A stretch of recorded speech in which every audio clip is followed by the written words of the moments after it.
지난 시간에 했던 거 과제 질문 쪽 해결하고 갑시다. 11번 14페이지에 11번 해양 시추선에 의한 탐사 결과 해양 지각의 나이가 약 1억 8천만 년 이상인 암석이 거의 존재하지 않는다는 것이 밝혀졌다. 그 까닭을 쓰시오 라고 되어져 있네. 얘들아, 우리가 지금 해양 지각의 나이가 지구의 나이에 비하면 지구의 나이는 막 몇십억 년 막 이렇게 하기도 하잖아, 그지? 근데 해양 지각의 나이가 1억 8천만 년 이상인 애를 볼 수가 없대. 되니? 그 이유가 왜 그런지를 쓰시오 이 말이거든. 보통 우리가 이 해양 지각이 만들어지는 곳이 어디였어? 해양 지각이 만들어지는 곳. 해령. 해령에서 만들어져가지고 얘가 어디 가서 소멸해? 해구 가서 소멸하거든. 그러면 만들어지고 나서 계속 존재하는 게 아니라 어디 가서? 해구 가서 얘가 없어지기 때문에. 되니? 나이가 계속해서 쭉쭉되는 게 아니라 해구에서 소멸하기 때문에 이렇게 나이가 많은 형태의 암석들이 존재하지 않는다. 이렇게 써주면 돼. 됐지? 그래서 11번의 답은 해령과 해구를 갖다 언급을 해주면 되겠습니다. 됐나요? 네, 1번 문제 13페이지. 네, 1번에 4번이 틀렸어. 고지자기 줄무늬가 해령을 중심으로 대칭적으로 나타난다. 문장은 맞네, 그지? 근데 문제 읽어봐. 문제 다음 중 베게너가 제시한 대륙이동의 증거거든. 그럼 4번에다 화살표하고 뭐라고 적어야 돼? 이거는? 그렇지. 해양저 확장설에 대한 증거죠. 그래서 틀린 거야. 문장이 틀린 게 아니고 얘는 해양저 확장설을 나타내는 거라. 색깔펜으로 적어놔. 1번의 동그라미 4번은 해양저 확장설의 증거입니다.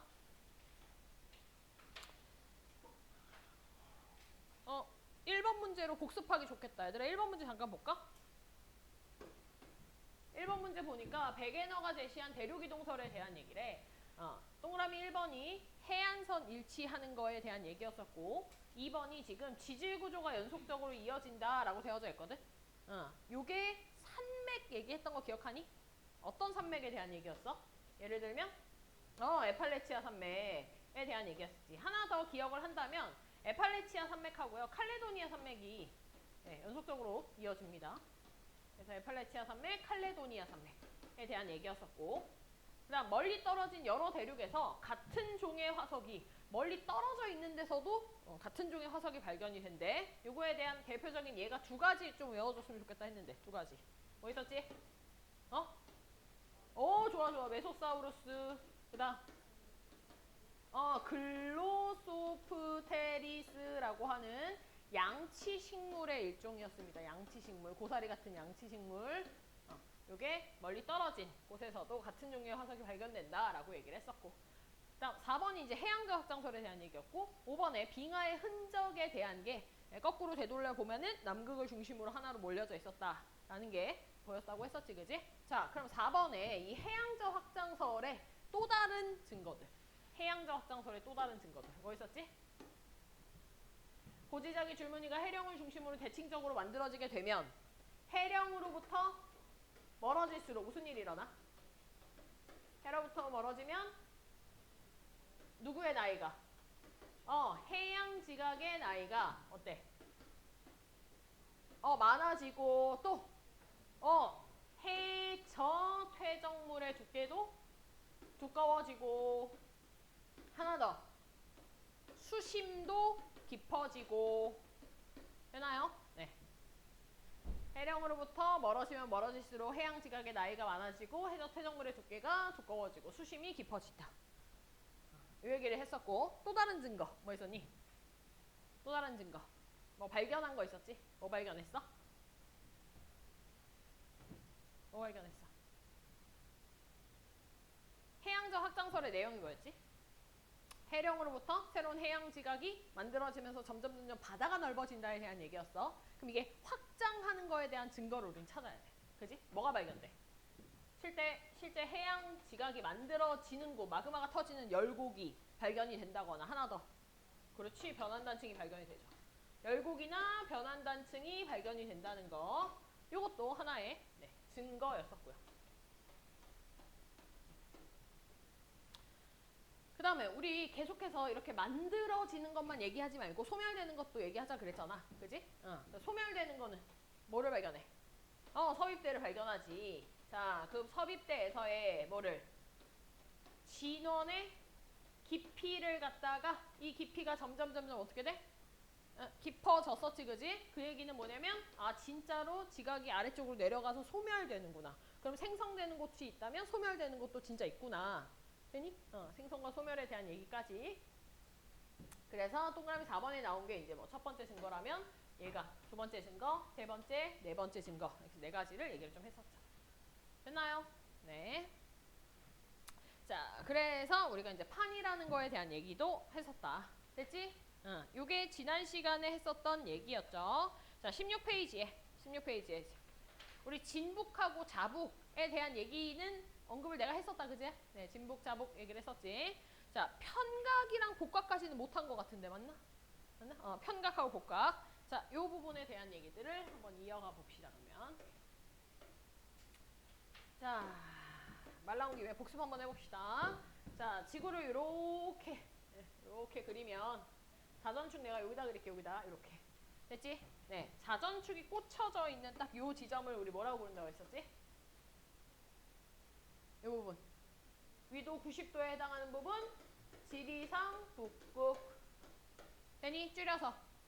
진북. 되나요? 네. 그럼 여긴 뭐라 불러? 위도 90도, 남반구 90도에 해당하는 지리상, 남극, 진남. 이렇게 부른다고 했었지, 그지? 자, 그 다음. 지구는 거대한 자석처럼 되어져 있다 했었어, 그지? 자석이 이 진북하고 자석의 극 부분이 진북하고 완전히 일치하진 않았었지, 그지? 살짝 어긋나는 형태로 내가 이제 그림을 이렇게 그려본다면, 자, 북반구에 해당하는 게 무슨 극? S극. 남반구가 N극. 따라서 N에서 나와서 어디로? S로 들어가고, N에서 나와서 S로 들어가는 이런 형태의 자기장이 지구를 싹 두르고 있다. 되나요? 네. 자, 이 극이 딱 들어가는 요 부분. 딱 요 부분. 이게 뭐라고? 지자기 북극이라고 했었어. 지자기 북극. 줄여서 자북. 자기장 북극 이렇게 외워. 자기장 북극 자북. 됐지? 그다음 여기가 자남 지자기 남극 이렇게 부른다고 얘기를 했었죠. 됐나요? 네. 우리가 이론상으로는 이 진북과 자북은 일치하지 않는다. 그 얘기를 또 했었고. 자, 진북하고 자북 중에서 항상 그 위치가 변하지 않는 애가 하나가 있네. 누구야? 진북은 절대 그 위치가 변하지 않아. 그지? 근데 자북은 좀 바뀌어. 어떻게 바뀌냐면 이 진북 근처를 갖다가 이렇게 돌아다녀. 그러니까 자석이 이렇게 왔다 갔다 거리는 거야. 돼? 자, 그러다가 갑자기 자석이 휙 돌아간다고 했었지, 그지? 되나요? 그래서 어떤 경우가 있을 수 있다고 했냐면 남반구가 이번엔 S극이 되고 북반구가 N극이 되는 상황도 나타날 수 있다. 그런 얘기를 했었어. 자, 그럼 지금 현재 북반구가 S극, 남반구가 N극인 이런 시기를 우리는 정자극기라고 부른다고 했었고, 획 돌아가지고 북반구가 이번엔 N극, 남반구가 S극인 이런 시기를 역자극기라고 부른다고 했습니다. 됐나요? 네. 우리는 지금 정자극기의 상태야. 알겠지? 네. 이렇게 얘기를 할 수 있다까지 지난 시간에 진북, 자북을 얘기를 좀 했었어. 됐지? 그럼 얘들아, 이 역자극기 때 지금 N극이 북반구에 가 있잖아? 그지? 그럼 여기서부터 나와가지고 S로 이렇게 나와서 이제 S로 이번에 이렇게 들어가겠다. 그지? 여기 나와가지고 이렇게 들어갈 거야. 돼? 우리가 자북이라고 하는 걸 어떻게 얘기를 했었냐면 S극에 꽂히는 곳을 갖다가 자북으로 얘기를 했잖아? 역자극기 때는 꽂히는 게 어디서 꽂혀? 남반구에서 꽂히지? 그래서 역자극기 때는 남반구가 자북이야. 돼? 네, 지자기 북극이 남반구에 해당하는 요 지역에 이제 위치하게 될 거고, 그다음 자남이 오히려 북반구에. 그래서 용어가 조금 이상해 보이지만 우리 그렇게 부를 거야, 됐지? 그래서 S극이 위치하는 곳에 자북이 형성된다. 이렇게 외우면 되겠습니다. 됐나요? 네, 요게 이제 지난 시간에 얘기를 했었던 진북과 자북에 대한 얘기였어. 됐지? 자, 그러면 새로운 개념을 한번 얘기를 해봅시다. 편각이라는 것과 복각이라는 거에 대한 얘기를 좀 한번 해볼게. 편각과 복각. 얘들아, 지금 내가 고3들까지 수업을 하고 있거든. 고3들 지금 막 수능 얼마 안 남은 거 알지, 그지? 이제 60 며칠 남았지 싶은데, 걔네들이 지금까지도 고3 애들이 지금까지도 고생하는 개념 중에 하나가 뭐냐면 복각이야, 복각. 복각 얘기를 되게 어려워해. 네? 근데 실상 이거 개념은 그렇게 어려운 개념은 아니거든. 어려운 개념은 아닌데 조금 헷갈리는 게 있을 수 있어. 상대적인 운동 뭐 이런 거 좀 생각하면 되거든. 그래서 일단 처음부터 이 복각의 개념을 한번 잘 잡아봐. 알겠지? 자, 알려줄게. 자, 이 복각이라고 하는 거는 우리가 일단 정의를 먼저 한번 해본다면 복각의 정의는 뭐라고 얘기를 할 거냐면은 지구 자기장과 수평면이 이루는 각을 갖다가 복각이라고 얘기를 할 거야. 지구 자기장과 수평면이 이루는 각. 되니? 이걸 우리가 복각이라고 불러. 복각. 됐지? 자, 그러면 내가 지구를 여기다 다시 한번 그려볼게. 자, 다시 한번 그렸을 때 지금 내가 그냥 진남을 표시하지 않고 그냥 자석으로 그냥 자북과 자남만 한번 표시를 해볼게. 이렇게. 돼? 그럼 여기 N에서부터 나와서 S로 들어가는, N에서부터 나와서 S로 들어가는 이런 형태의 이제 자기장이 형성이 될 거야. 이렇게. 됐지? 네, 이렇게 얘기를 한번 해볼게. 그리고 나는 뭐 할 거냐면 이 극 위에다가 자북의 위치에다가 사람을 한번 이렇게 세워볼 거야. 알겠지? 그리고 자남의 위치에도 사람을 한번 이렇게 한번 세워볼 거야. 오케이? 그러면 우리가 여기 보면 진북과 진남의 적도가 있듯이 자북과 자남에도 뭐가 있냐면 얘들아 요거 이렇게 연결돼 있다 생각하면은 이렇게 생긴 자기 적도라는 게 있어. 되니? 여기도 지금 자기 적도가 살짝 좀 이렇게 기울어지게 해가지고 이렇게 자기 적도가 있을 거야. 내가 이 자기 적도에도 사람을 한번 세워볼게. 이렇게. 됐어? 이렇게 한번 세워볼게. 그리고 1번 사람, 2번 사람, 3번 사람 이렇게 한번 표시를 해볼게. 자, 이 사람들을 옆으로 데리고 와서 1번 사람, 2번인 사람, 3번인 사람을 다시 한번 여기다 그림을 좀 그려본다면 이렇게 있겠지, 그지? 자, 내가 뭘 그림을 그릴 거냐면 이 사람들 주변에 존재하는 자기장을 그림을 한번 그려볼 거야. 자, 1번 사람 같은 경우에는 지금 자기장이 어떻게 돼 있어? 자기 땅바닥 밑으로 자기장이 꽂히는 거 알겠니? 그림을 그려보면 이런 식으로 자기장이 주변에 형성이 되어져 있어. 1번 사람은. 네? 2번 사람은 어때? 보여? 접선? 이렇게 수평면하고 평행하게 이동을 하는 형태로 자기장을 그림을 그릴 수 있고 3번은 어떻게 그릴까? 위로 이렇게 올라가는, 그렇지. 이렇게 위로 올라가는 이런 형태의 자기장이 주변에 있는 거야. 물론 우리 눈에 보이진 않지. 그지? 근데 자기장이 이렇게 형성이 되어져 있어. 자, 내가 복각 뭐라 그랬어? 복각. 지구 자기장과 수평면이 이루는 각이라고 했었지, 그지? 그러면 1번 사람 같은 경우에는 자기장과 수평면이 이루는 각이 몇 도야? 90도잖아, 90도. 그래서 얘는 복각이 90도야. 괜찮지? 쉽지? 얘들아, 얘는 얼마일까? 0일까 180일까? 180. 보통 과학에서는 이제 숫자는 무조건 작게. 그지? 0이랑 180 두 개가 있다면 0 많이 사용해. 그래서 얘는 복각이 0. 얘는 뭘까? 3번은 똑같이 90도. 그렇지. 이렇게 되는 거야.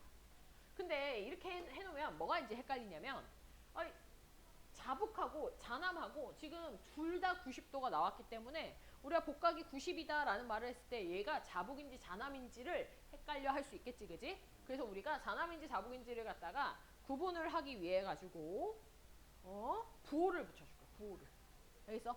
자, 부호는 어떻게 붙일 거냐면 이거는 변함이 없어. 봐봐. 지면에 지금 자기장 꽂히지? 얘들아, 바닥으로 꽂히면 무조건 플러스야. 그렇게 하기로 정했어, 우리가. 그럼 얘 뭐야? 플러스 90 이렇게 되는 거야. 얘가 플러스 90. 그럼 얘는 밖으로 나오고 있지. 지면에서 뚫고 나와. 그럼 얘는 마이너스 90 이렇게 얘기를 하는 거야. 이해가니? 네. 물론 우리가 지구 자기장이라는 게 눈에 보이지 않잖아. 그럼 얘가 지금 아래로 꽂히는지 위로 올라가는지 옆으로 가는지는 사실 어떻게 하는 거냐면 우리가 사람이 이렇게 서 있을 때 여기다가 이제 실 같은 걸 이렇게 연결해가지고 나침판이지, 나침판. 나침판을 우리 맨날 이렇게 손 위에 올려놓듯이 올려놓으면 사실 이렇게 아래로 꽂히면 이게 나침판이 이게 될 수가 없잖아. 그러니까 실에다가 연결해가지고 나침판에 이 자침을 이렇게 실 가운데다 이렇게 연결해가지고 이렇게 들고 있는 거야. 돼? 그럼 이 경우는 지금 만약에 예를 들어 이쪽이 N극에 해당하는 부분이라면 얘는 지금 어떻게 되고 있는 거야? 이렇게 마치 2번 사람이 이렇게 들고 있는 형태가 되는 거야. 얘가? 그러면 자북이나 자남에 있는 사람들은 어떻게 되겠어? 서 있을 때? 자, 이렇게 있다고 하고 실이 이렇게 달려져 있다고 하면 어떻게 되겠니? 이렇게 세워지겠지. 얘가? 그러니까 이런 식으로 우리가 재는 거야, 복각은. 알겠지? 측정은 이제 이런 방식으로 하고 결론을 내리면 자북은 아래로 꽂히니까 정자극기에서 플러스 90, 그 플러스 90을 가지는 곳은 정자극기에서 북반구다. 이렇게 얘기를 하는 거야. 중요한 거. 이거 듣고. 여기까지. 알겠지? 자, 그러면 잘 봐. 얘들아, 만약에 요 중위도에 사는 사람이 있어. 요 중위도에 사는 사람. 우리 같은 사람들이겠지. 우리나라에 사는 사람들. 중위도에 사는 사람이 있어. 자, 이 사람 같은 경우에는 복각이 얼마인지 우리가 명확하게 몇 도다 얘기할 수는 없지만 복각의 부호는 결정할 수 있겠다. 그지? 일단 기본적으로 이 사람들은 지금 이쪽으로 이렇게 들어가게 하기 위해서 자기장에 이렇게 꽂히게 하기 위해서 이 북반구도 사실 그림을 그려보면 어떤 식일 거냐면 이렇게 꽂히는 식일 거야. 자기장이. 돼? 그럼 북반구에 있는 사람들은 복각이 부호를 뭘 갖는 거야? 플러스를 갖는 거야. 남반구인 사람들은 마이너스를 갖는 거야. 얘가 그렇게 우리가 얘기를 할 수 있다라는 거야. 그러면 이거를 이제 우리가 문제에 어떻게 적용을 하냐면 이렇게 적용을 해. 우리가 보통 이런 복각의 정보를 어디서 얻냐면 암석 같은 데서 얻을 거거든. 그래서 암석에 이 암석이 언제 만들어졌고, 즉 암석의 나이라든지 아니면 그 나이에 맞게 그 암석이 만들어질 그 당시에 어느 위도에서 만들어졌는지에 대한 정보가 사실은 이 암석 안에 다 들어가 있어. 되니? 자, 이 암석이 몇 살 됐는지는 암석 조금 떼와가지고 그 안에 들어있는 방사성 동위원소가 몇 % 남아있나를 재면 우리가 얘가 몇 살인지 알 수 있어. 또 얘가 어디에서 만들어졌는지는 이 암석에 들어가 있는 복각의 정보를 읽으면 되거든. 자, 이게 왜 그런 거냐면 쉽게 비유를 한번 들어볼게. 자, 대구에서 태어난 사람이 거의 대부분이겠지? 그지? 네. 대구 아니고 다른 데서 태어난 사람도 있지, 그지? 너네 태어나자마자 뭘 하냐면 부모님이 출생신고를 한단 말이야. 그지? 태어난 그 도시에서, 그지? 나는 어디서 태어났냐면 나는 인천에서 태어났어. 인천에서 태어나가지고 대구에는 거의 뭐 고등학교 때 대구에 왔어. 그럼 봐봐. 나는 출생신고를 어디다 했냐면 인천에다 했거든. 얘들아, 이 내 출생신고한 이 정보가 어디에 들어가 있냐면 내 주민등록번호에 들어가 있어. 내 주민등록번호 앞자리가 뭐야? 생년월일이지, 너네 다. 그지? 생년월일은 뭐 겹칠 수도 있어. 근데 사람들이 뒷자리가 겹치는 경우는 없어. 돼? 이건 고유 번호기 때문에 뒷자리가 겹치는 경우는 없어. 그럼 뒷자리에 뭐 이렇게 번호 있는 것 중에서 제일 첫 번째 자리는 성별을 얘기를 하지, 그지?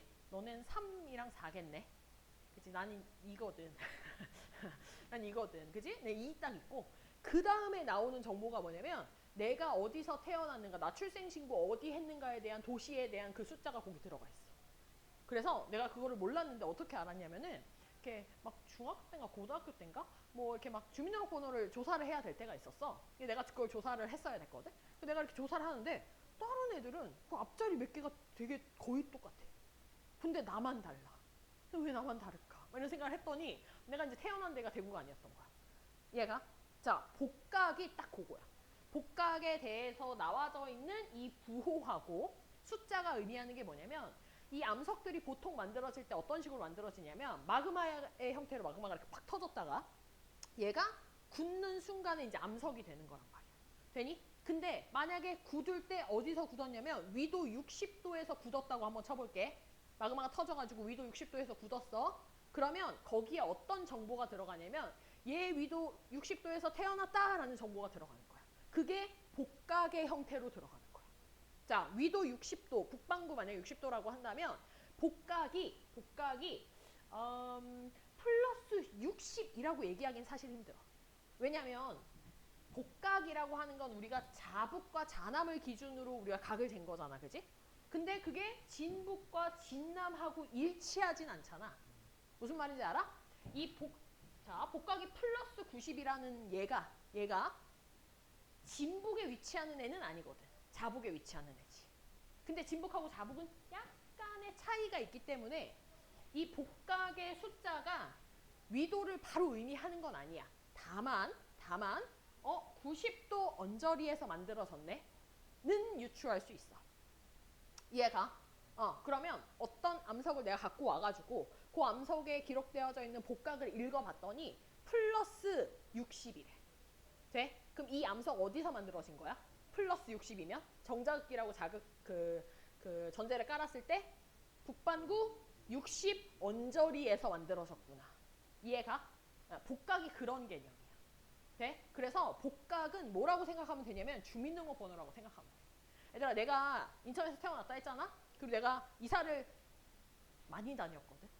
이사를 어떻게 다녔냐면 내가 인천에 몇 살까지 있었냐면 초등학교 6학년까지 있었어. 초등학교 6학년 졸업하고, 졸업도 사실 인천에서 하진 않았고 6학년 1학기 끝내고 2학기 때 대전으로 이사를 갔어. 대전. 그래서 대전에 3년을 살았다. 처음에 대전 이사를 가가지고 6학년 2학기에 딱 들어간 거잖아. 그 졸업하기 딱 6개월 전에 간 거잖아. 나 그때 사실 조금 충격받았어. 무슨 충격을 받았냐면 뭐 이런 얘기하면 너네가 어떻게 받아들일지 모르겠으나 나는 수업 시간에 자는 애들을 처음 봤어 그때. 진짜로. 이게 수업 시간에 잔다는 개념이 아예 없었거든. 초등학교 때는 반에 자는 애들이 없었어. 근데 대전을 왔는데 애들이 이렇게 책을 펴놓고 그 밑에 이렇게 숨어가지고 자는 거야. 내가 그걸 보고 너무 충격적이다. 뭐 이런 약간의 쇼크가 좀 있어서 그 상황이 좀 기억이 나. 초등학교 6학년이면 얼마나 오래 전이겠니? 나한테는, 그지?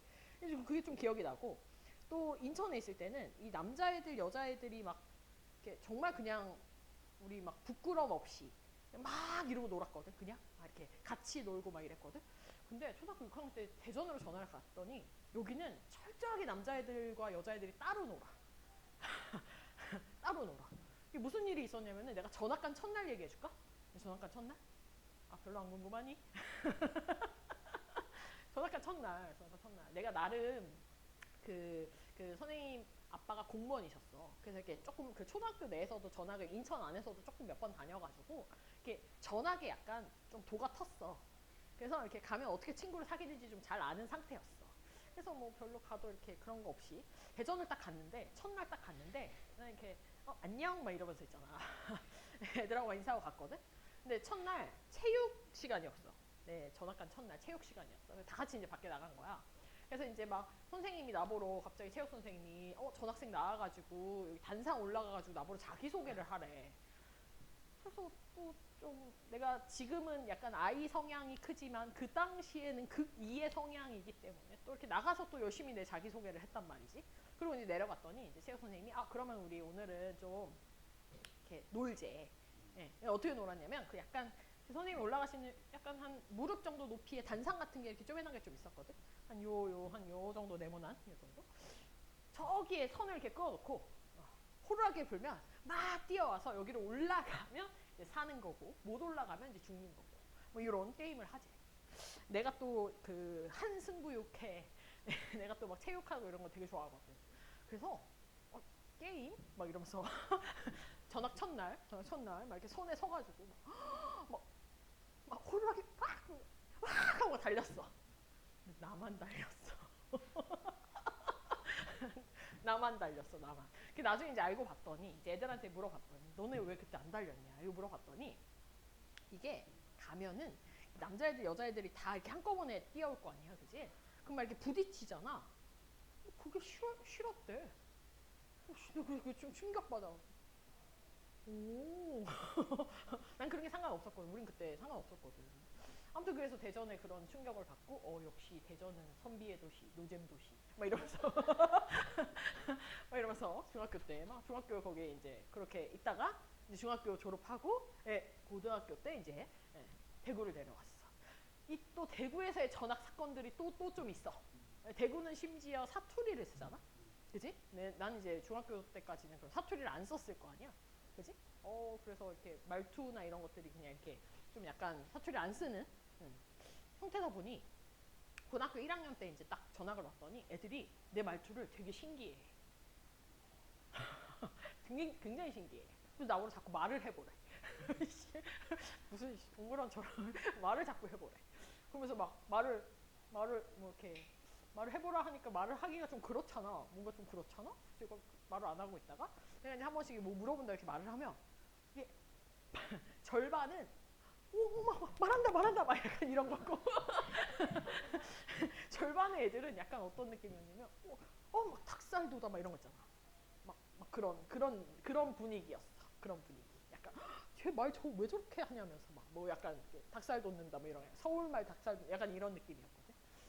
근데 그 고등학교의 전학 얘기는 내가 차차 나중에 해줄게. 더 재밌는 얘기가 있지만 내가 이 얘기를 왜 했냐면 내가 이 얘기를 왜 했냐면 얘들아 나는 인천에서 대전으로 이사 가고 대전에서 대구로 이사 오는 동안 주민등록번호가 바뀌었게 안 바뀌었게? 한 번도 바뀌지 않았어. 그지? 왜 그러냐면 주민등록번호는 내가 태어났을 때 딱 고정되어져 있는 그 고정 고유 번호거든. 내가 아무리 이사를 간다 하더라도 이게 변하지 않아. 암석도 마찬가지다. 빌드업 작살나지. 얘들아 암석도 아까 위도 60도 쪽에서 만들어진 암석에 대한 얘기를 우리가 잠깐 했잖아. 그지? 자 여기에 지금 복각이 플러스 60이라고 새겨져 있다고 했었어. 정보를 가지고 있다고 했었어. 얘들아 얘가 만약에 1억 년 전에 만들어진 암석이라고 칠게. 1억 년 전에 복각이 플러스 60을 가지고 있는 이 암석은 현재까지도 이 북반구 60도 근처에 존재할까? 아니야. 판이 이동하잖아. 멘틀 대류에서 판이 이동하니까 그 판 위에 있는 이 암석도 같이 이동을 하게 돼. 그래서 얘가 지금 만약에 예를 들어 현재 자 여기 왔다고 한번 쳐볼게. 적도 쪽에 가까이 왔어. 돼? 그러면 얘가 적도를 이사 왔으니까 얘 복각이 0도라고 하면 될까 안 될까? 안 되는 거야. 무슨 말인지 알겠어? 그럼 우리가 여전히 얘가 이사를 왔지만 얘의 복각은 플러스 60이야. 그럼 우리가 지금 현재 얘를 보면서 뭘 알 수 있냐면 얘는 나이를 보니까 1억 살 됐네. 그럼 얘는 1억 년 전에 복각이 60이야? 북반구 위도 60도 근처에서 만들어진 애네. 이렇게 예측할 수 있다는 거야. 되니? 그러면 이게 얼마나 큰 정보가 되냐면 잘 봐. 우리가 지금까지 멘틀 대륙이동설부터 가자. 대륙이동설, 멘틀 대류설, 해양적 확장설을 통해 가지고 증명하고자 했던 게 뭐냐면 대륙이 이동한다였거든. 그지? 대륙이동설 같은 경우에 직접적으로 대륙이 이렇게 이동했다라는 걸 우리가 증명을 못 해내니까 결과론적으로 얘랑 원래 붙어 있었는데 떨어진 거야. 이렇게 얘기를 한 거잖아. 근데 복각이라고 하는 개념을 가지고 대륙이 이렇게 이동했다라는 걸 그냥 명확하게 설명이 가능한 거야. 무슨 말인지 알겠어? 그래서 우리는 이걸 가지고 복각에 대한 정보를 가지고 이제는 의심할 여지 없이 진짜로 대륙이 이동하는구나. 그럼 진짜로 판기가 있었겠네. 얘가 이런 식으로 명확하게 대륙 이동에 대해서 설명을 하게 됐다라는 얘기야. 복각에 대한 정보 알겠어? 알겠어? 이게 복각이야. 이게 복각. 괜찮지? 괜찮지? 자 그럼 내가 이제 복각에 대한 세부적인 얘기를 잠깐만 좀 해볼게. 얘들아 만약에 어떠한 마그마가 굳어서 암석이 되는데 그 마그마가 터진 곳이 자북에 가깝거나 혹은 자남에 가까운 곳에서 터졌다고 칩시다. 되나요? 그럼 복각의 절대적인 값의 크기가 절대값의 크기가 어떨까? 0에 가까울까? 90에 가까울까? 90에 가깝겠지. 그지? 그러니까 예를 들어 이쪽에 마그마 한번 터지고 이쪽에 마그마 한번 터진 거야. 돼? 그럼 얘네들이 똑같은 시기에 터졌다라고 한번 해볼게. 그럼 나이는 똑같을 수 있어도 이 시기에 요 위치에서 생성된 암석들은 뭐가 다르냐면 복각의 정보가 다르다는 거야. 누가 더 복각이 커? 위에 있는 애가 커. 왜? 자북에 가까우니까. 얘가? 왜냐면 자북에서가 복각이 플러스 90이었어. 이 개념이 진짜 중요해. 자북에 가까운 위치에서의 복각의 크기가 크다야. 네? 그리고 얘들아 문제를 이제 풀다 보면 어떤 표현들이 나오냐면 이런 표현이 나와. 그냥 복각이라고 하는 거랑 복각의 크기라고 하는 거랑 완전히 의미가 달라. 잘 봐. 얘들아 요 마이너스 90 있지? 요 마이너스 90이랑 90을 비교할 거야 지금부터. 자 비교하는데 자 복각을 비교하시오 이렇게 나오잖아. 복각을 비교하시오. 그럼 얘네 둘 중에 누가 큰 걸까? 플러스 90이 큰 거야. 그때 이제 숫자처럼 생각하면 돼. 돼?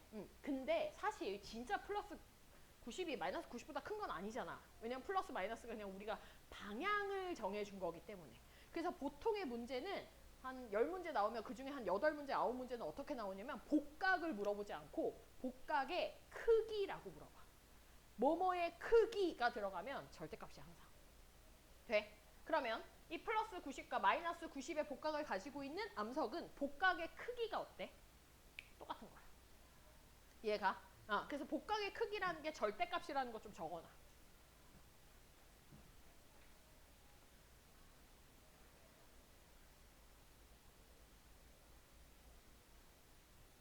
됐나요? 네. 복각의 개념 알겠어? 복각의 개념? 그러니까 별로 어려운 거 아니야. 복각은 그냥 주민등록번호야. 주민등록번호. 암석의 주민등록번호다. 이렇게 생각을 하면 된다. 됐지? 자, 근데 조금 헷갈릴 거 내가 하나 얘기해볼게. 아주 조금 헷갈릴 거. 자, 지금 내가 플러스 90, 0, 마이너스 90이라고 한 건 정자극기에 대한 얘기야. 정자극기. 정자극기에서 북반구 자북에 그냥 위도 90도라고 해볼까? 자, 위도 90도 근처가 플러스 90이 나오겠지. 북반구. 되나요? 남반구 위도 90도 근처가 남반구 위도 90도 근처는 복각이 마이너스 90으로 나오겠네. 이해가? 이거는 정자극기에 대한 얘기야. 그래서 우리가 정자극기 때는 복각의 부호가 플러스다라면은 북반구구나. 마이너스라고 하면은 남반구구나. 이렇게 하면 되거든. 얘들아 역자극기 생각해볼까? 역자극기. 얘들아 역자극기가 되면은요. 이번엔 여기가 S극이 되고 여기가 N극이 되거든. 그럼 N에서 나와서 S로 들어가겠지. 얘들아 이번에는 복각의 플러스 부호가 어디에 생겨? 남반구에 생겨. 왜냐면 우리 꽂히는 게 무조건 뭐라고 그랬어? 플러스라고 했으니까. 되나요? 그럼 문제에서 만약에 현재는 역자극기다. 근데 이 암석에 들어가 있는 복각의 정보를 보니까 플러스 60이래. 역자극기인데. 그럼 얘 어디에 있어? 북반구 위도 60도야? 남반구 위도 60도야? 남반구 위도 60도야. 얘가 변하지 않는 건 꽂히면 플러스, 올라가면 마이너스. 이건 변하지 않아. 근데 변하는 건 북반구 같은 경우에는 보통 정자극기 때 플러스의 복각 부호를 가지고 역자극기 때는 북반구는 마이너스의 복각 부호를 가진다라고 하는 거. 되니? 요게 이제 복각에서 가장 중요한 부분에 해당하는 거야. 알겠지? 알겠지? 네. 그래서 지금 나는 계속 위도 90도의 위치에서 복각이 약 플러스 90이다. 90도 언저리다. 뭐 이런 표현을 많이 썼지, 그지? 문제에서 만약에 좀 어려운 문제가 나오잖아?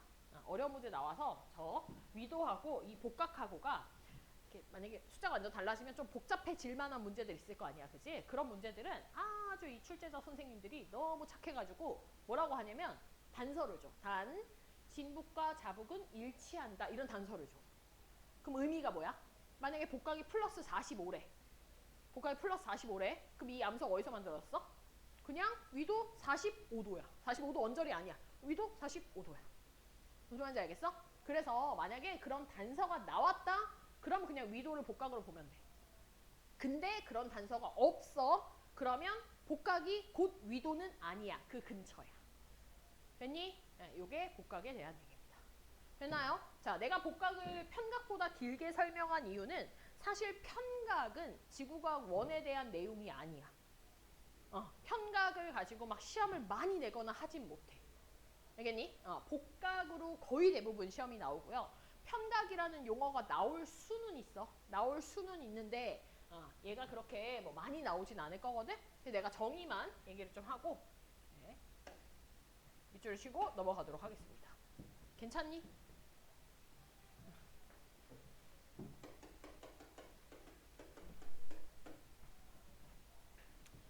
자, 우리 그럼 복각에 대한 거 밑줄 한번 쳐볼까? 친구 화장실 갔으니까 잠깐. 네, 16페이지에 자, 거기 괄호 2번에 편각, 복각 나와 있는데 복각 부분만 밑줄 한번 쳐보자. 복각. 자, 복각이라고 하는 거는 여기 보면 나침판에 자침이 수평면과 이루는 각이라고 돼 있어. 얘들아, 이 나침판의 자침이라는 게 결국 뭐야? 지구 자기장이야. 지구 자기장이라고 적어놔. 그래서 이해가 잘 갈 것 같아. 지구 자기장과 수평면이 이루는 각을 우리는 복각이라고 할 거다.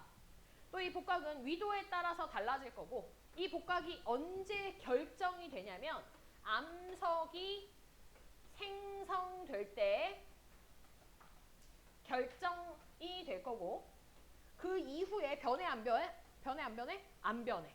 변하지 않는다. 이렇게. 암석이 생성될 때 결정이 되고 그 이후에 변하지 않는다. 그래서 우리는 이 변하지 않는다라고 하는 성질을 가지고 이 암석이 어떻게 대륙을 이동했는가도 판단할 수 있다. 되나요? 네. 자, 복각은 자북극에서 플러스 90. 네.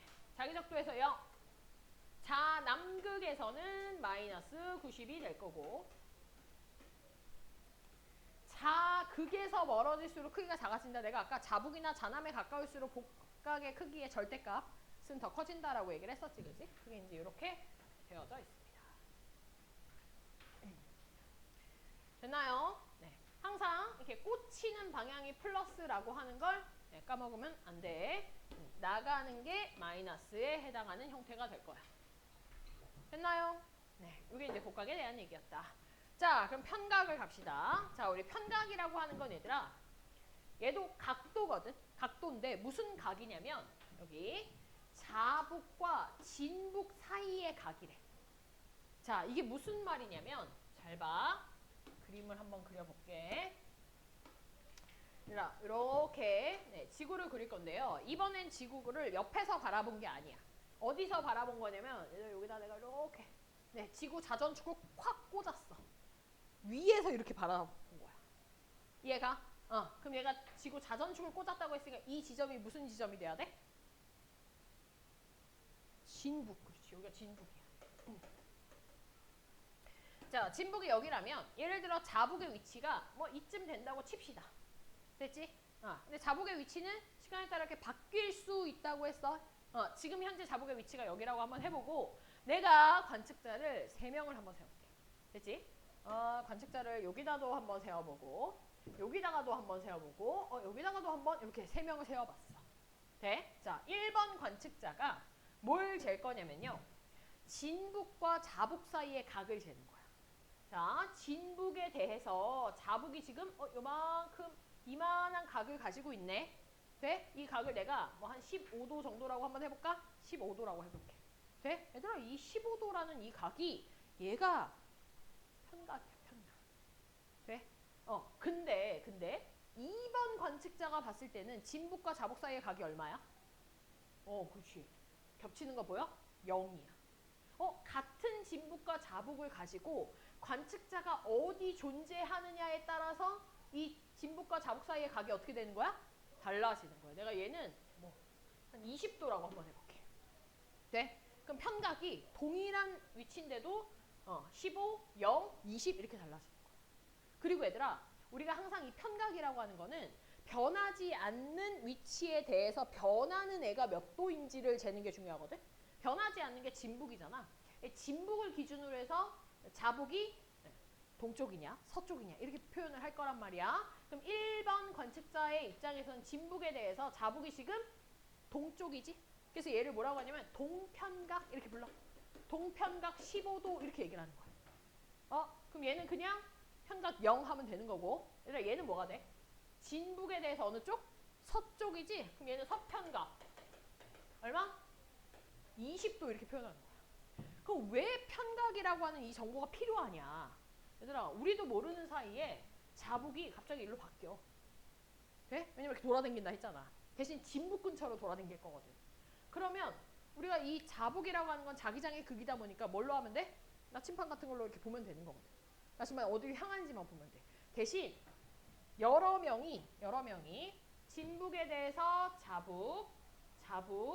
자북의 위치를 갖다가 파악을 한다면 3군데만 진북에 대한 각이 나온다면 되니? 요거는 요게 각이 되겠네. 돼? 각이 나온다면 이 자북의 위치를 우리는 정확히 알 수 있는 거야. 그래서 자북국의 위치를 찾기 위해서 편각이라고 하는 정보가 필요하다라는 뜻인 거야. 무슨 말인지 알겠니? 그러니까 사실 이런 거는 과학자들의 쓸모에 필요한 정보이기는 해. 우리는 이미 자북이 여기야 이렇게 알려줄 거거든. 무슨 말인지 알겠어? 정의만 그래도 좀 기억을 해놔. 됐나?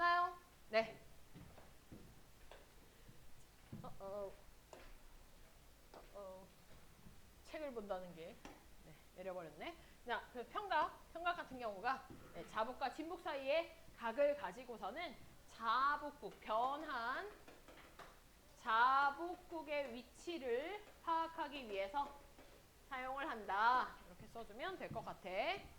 별표를 친다면요. 복각이 훨씬 더 중요합니다. 편각에 대한 단독 문제는 지구학 1에 대한 문제가 아니야. 그래서 안 나올 겁니다. 여기까지 됐어?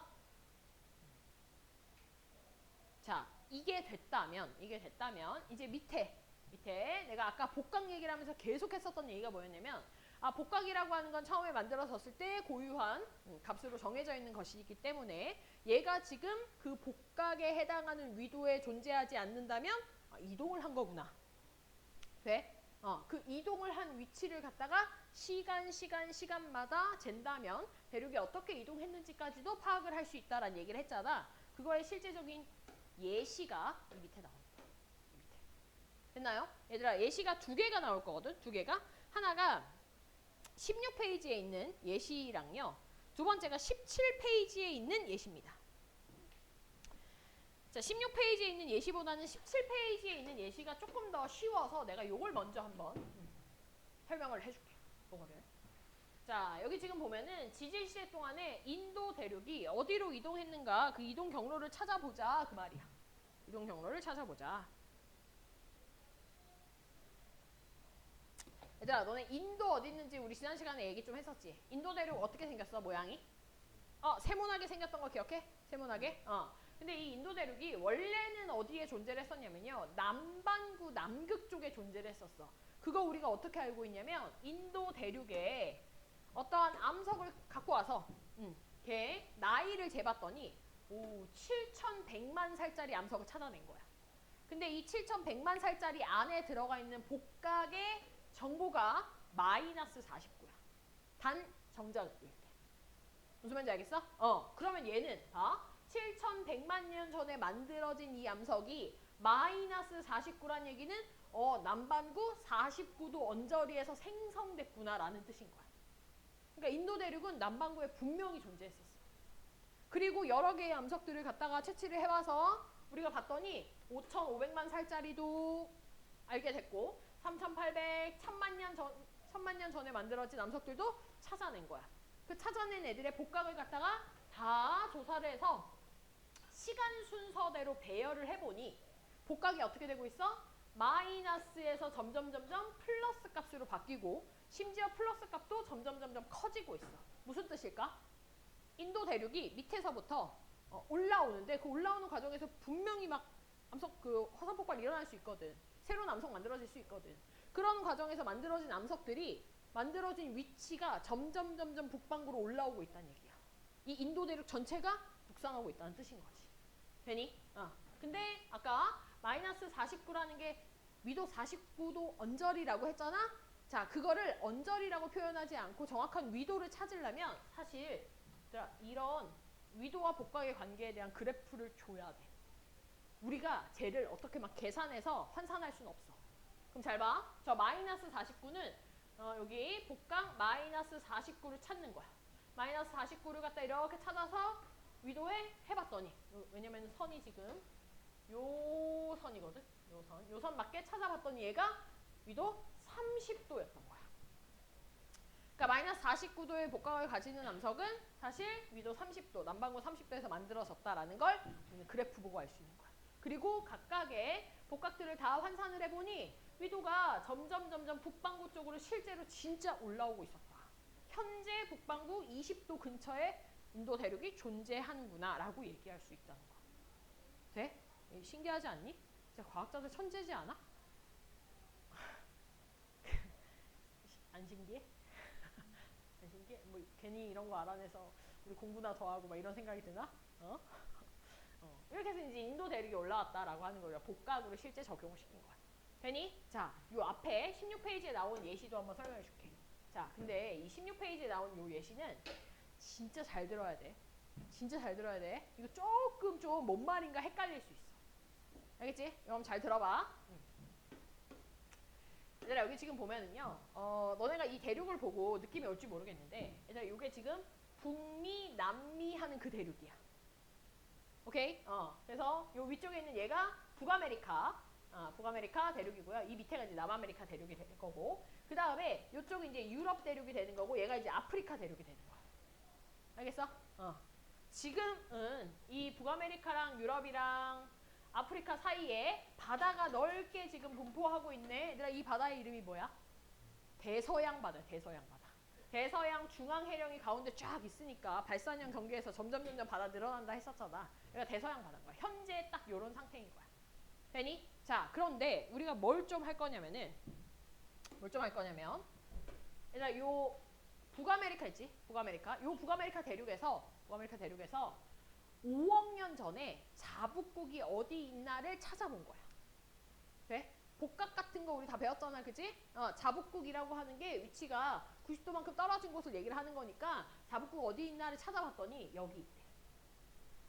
4억 년 전에 어디 있나를 찾아봤더니 여기 있대. 3억 년 전, 2억 년 전, 1억 년 전 현재 자북국이 어디 있나를 찾아봤더니 이렇게 움직이는 형태가 됐어. 이해가? 얘들아 똑같이 이번에는 유럽 대륙에서 측정한 5억 년 전의 자북국의 위치를 보니까 여기 있어. 4억 년 전, 3억 년 전, 2억 년 전, 1억 년 전에 자북의 위치를 갖다가 찍어보니까 이렇게 이동한 것처럼 보여. 되니? 근데 질문. 얘들아 자북이나 자남은 같은 시기에 두 개가 될 수 있어 없어? 절대 안 되지. 자석이 극이 나뉘어질 수가 없잖아, 그지? 그러니까 무조건 자북이든 자남이든 항상 한 시기에는 한 개만 있어야 돼. 근데 여기 지금 어떻게 돼 있어? 5억 년 전에 두 개, 4억 년 전에 각각 두 개씩 보여. 이거 뻥이란 얘기야. 이거 아니란 얘기야. 맞지? 그럼 우리 보정해줘야 돼. 칠판 봐. 보정. 어떻게 보정해줘야 되나? 얘들아 5억 년 전에 요 자북의 위치랑 빨간색이랑 파란색을 어떻게 해줘야 돼? 겹치게 만들어줘야 돼. 왜냐? 같은 자북국이니까. 같은 시기에 하나의 자북국밖에 없었으니까. 그럼 잘 봐. 얘들아 이거를 갖다가 어떻게 보정을 해줄 거냐면 이렇게 보정해 줄 거야. 우리가 북아메리카에서 여기 대륙에서 잰 자북국의 위치는 이 대륙과 자북국의 거리가 변하면 안 돼. 돼? 그러면 이 점선을 파란색과 겹치게 해주기 위해서는 요 선을 요 앞으로 이렇게 당겨주면 되겠지? 얘들아 이걸 이렇게 앞으로 당긴다는 건 요 북아메리카 대륙도 요 간만큼 똑같이 이렇게 돌아야 된다는 얘기야. 이해가? 이게 보정해주는 거야. 얘들아 이런 방법이 있을 수 있고 또 어떤 방법이 있을 수 있냐면 이번엔 파란 색깔 선을 빨간색 쪽으로 뒤로 보내줄 수도 있겠지? 이해가? 근데 잘 봐. 이 파란 색깔의 선을 뒤로 보내주려면 이 파란색은 여기 유럽 대륙에서 관측한 형태인데 유럽 대륙도 어떻게 돼야 돼? 같이 뒤로 가야 돼. 근데 누가 막고 있어? 아프리카가 막고 있지. 그럼 갈 수 있어? 없어? 못 가. 그럼 이렇게는 우리가 보정을 해줄 수가 없다는 얘기야. 어떻게 해야 돼? 빨간 색깔을 파란 색깔 쪽으로 앞으로 당겨오는데 그걸 관측한 대륙도 같이 당겨줘야 되는 거야. 자, 당겨줬더니 어떤 모양이 나타나냐? 이런 모양이 나타나. 5431의 자북국이 거의 겹쳐지지, 그지? 이 정도의 오차는 그냥 그 관측의 차이라고 한번 보면 돼, 알겠지? 5431의 자북국이 거의 겹쳐졌어. 근데 뭐가 나타나 갑자기? 대륙이 합체를 해버려. 이해돼? 이게 무슨 말이냐면 과거에는 진짜 대륙들이 하나의 대륙으로 존재를 했다는 얘기야.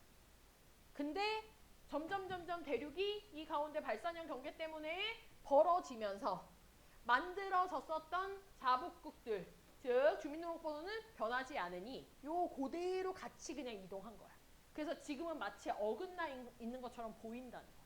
그럼 이걸 보정해줘서 우리는 옛날에 과거에 대륙이 이렇게 하나로 존재했구나.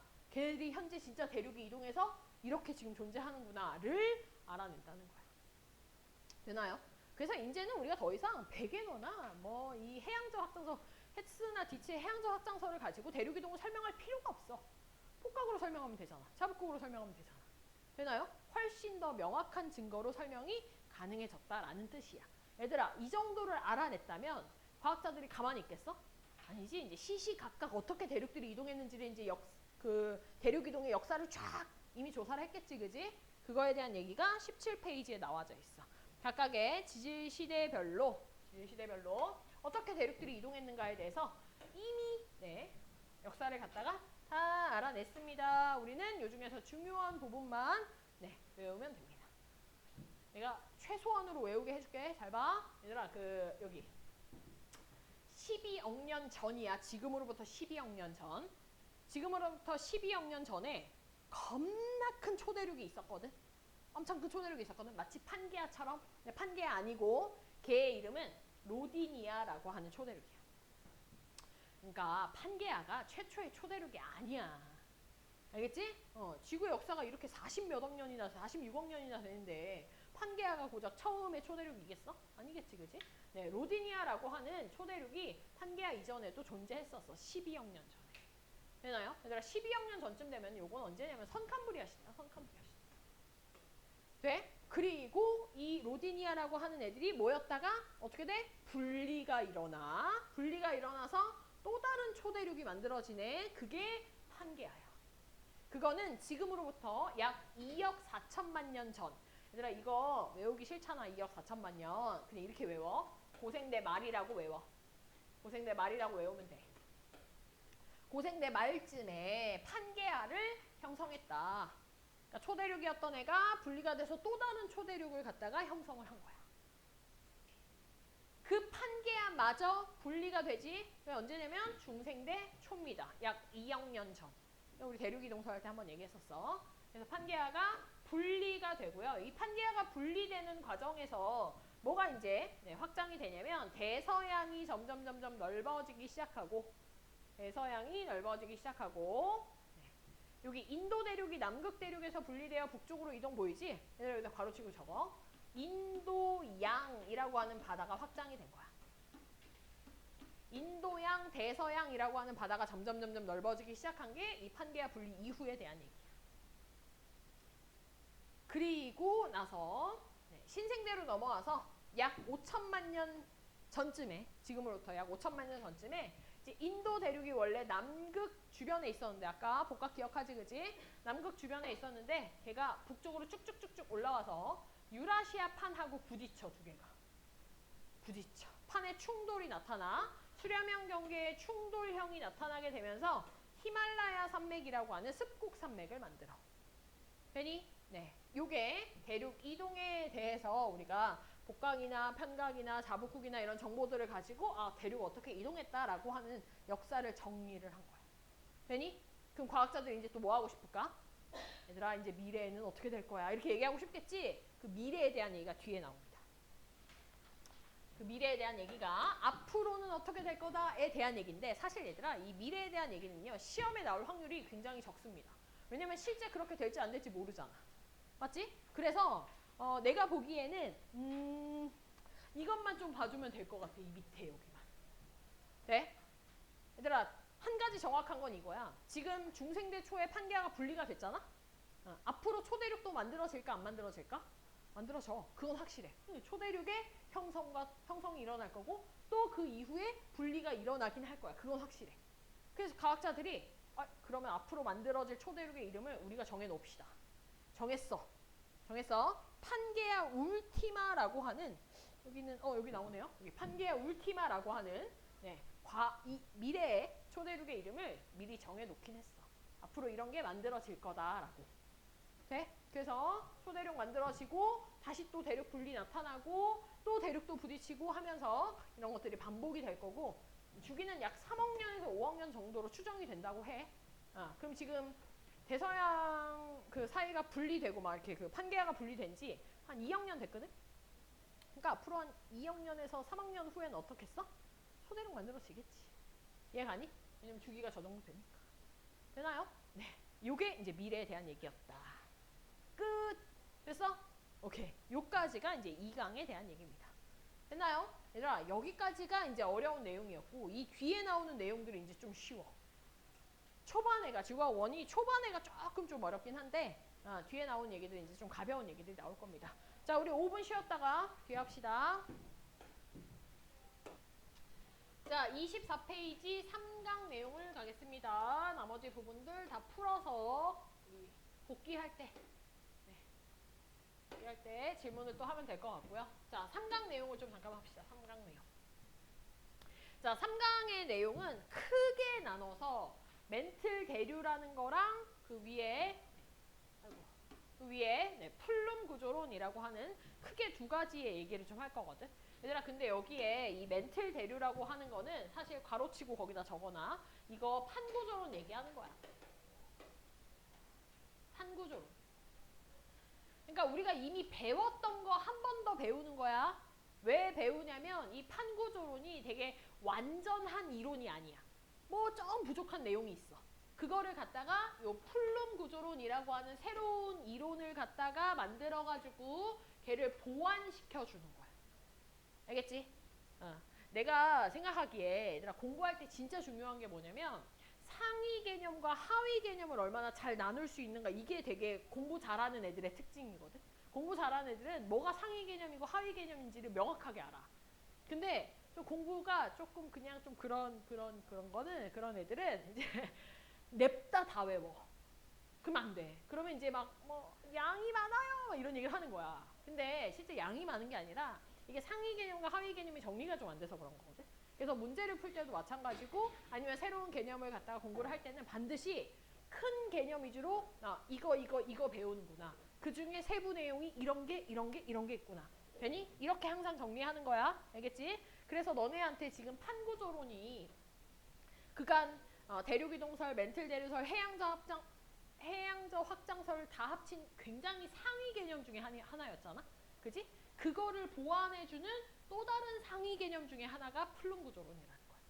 알겠지? 플룸이라는 말은 아마 처음 들어봤을 것 같긴 한데 우리가 어떤 판구조론에 어떤 내용이 부족해서 얘를 갖고 왔는지에 대한 설명을 지금부터 내가 할 거야. 알겠니? 네. 멘틀 대류에 대한 얘기를 한번 해봅시다.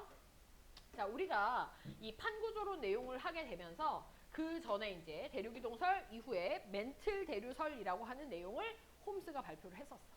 그지? 그 내용이 뭐였었냐면은 멘틀이 고체야. 고체인데 약간 말랑말랑한 유동성을 가진 부분이 존재한다고 했어. 왜 존재한다 그랬지? 내가 얘기를 좀 한 것 같은데. 어떻게 해서 얘가 말랑말랑해졌다고? 부분 용융됐어. 살짝 녹았다는 얘기지? 왜 녹았어? 방사성 동위원소의 붕괴열. 좋다. 방사성 동위원소의 붕괴열 때문에 얘가 뜨거워지는 부분이 생기고 차가워진 부분이 생기니까 얘가 도는 거야. 대류가 나타나면서 그 위에 만약에 판이 얹어져 있었다면 판이 이동을 하는 형태가 됐다는 거지. 되나요? 그게 멘틀 대류에 대한 얘기였어. 얘들아 그거 한 번 더 보는 거야. 봐봐. 자, 멘틀 대류. 상부 멘틀의 운동에 대한 얘기고요. 요 상부 멘틀의 운동이라는 게 멘틀 대류가 일어나는 장소에 대한 얘기를 해주는 거거든. 얘들아 어디서 이 대류가 일어나? 세 글자.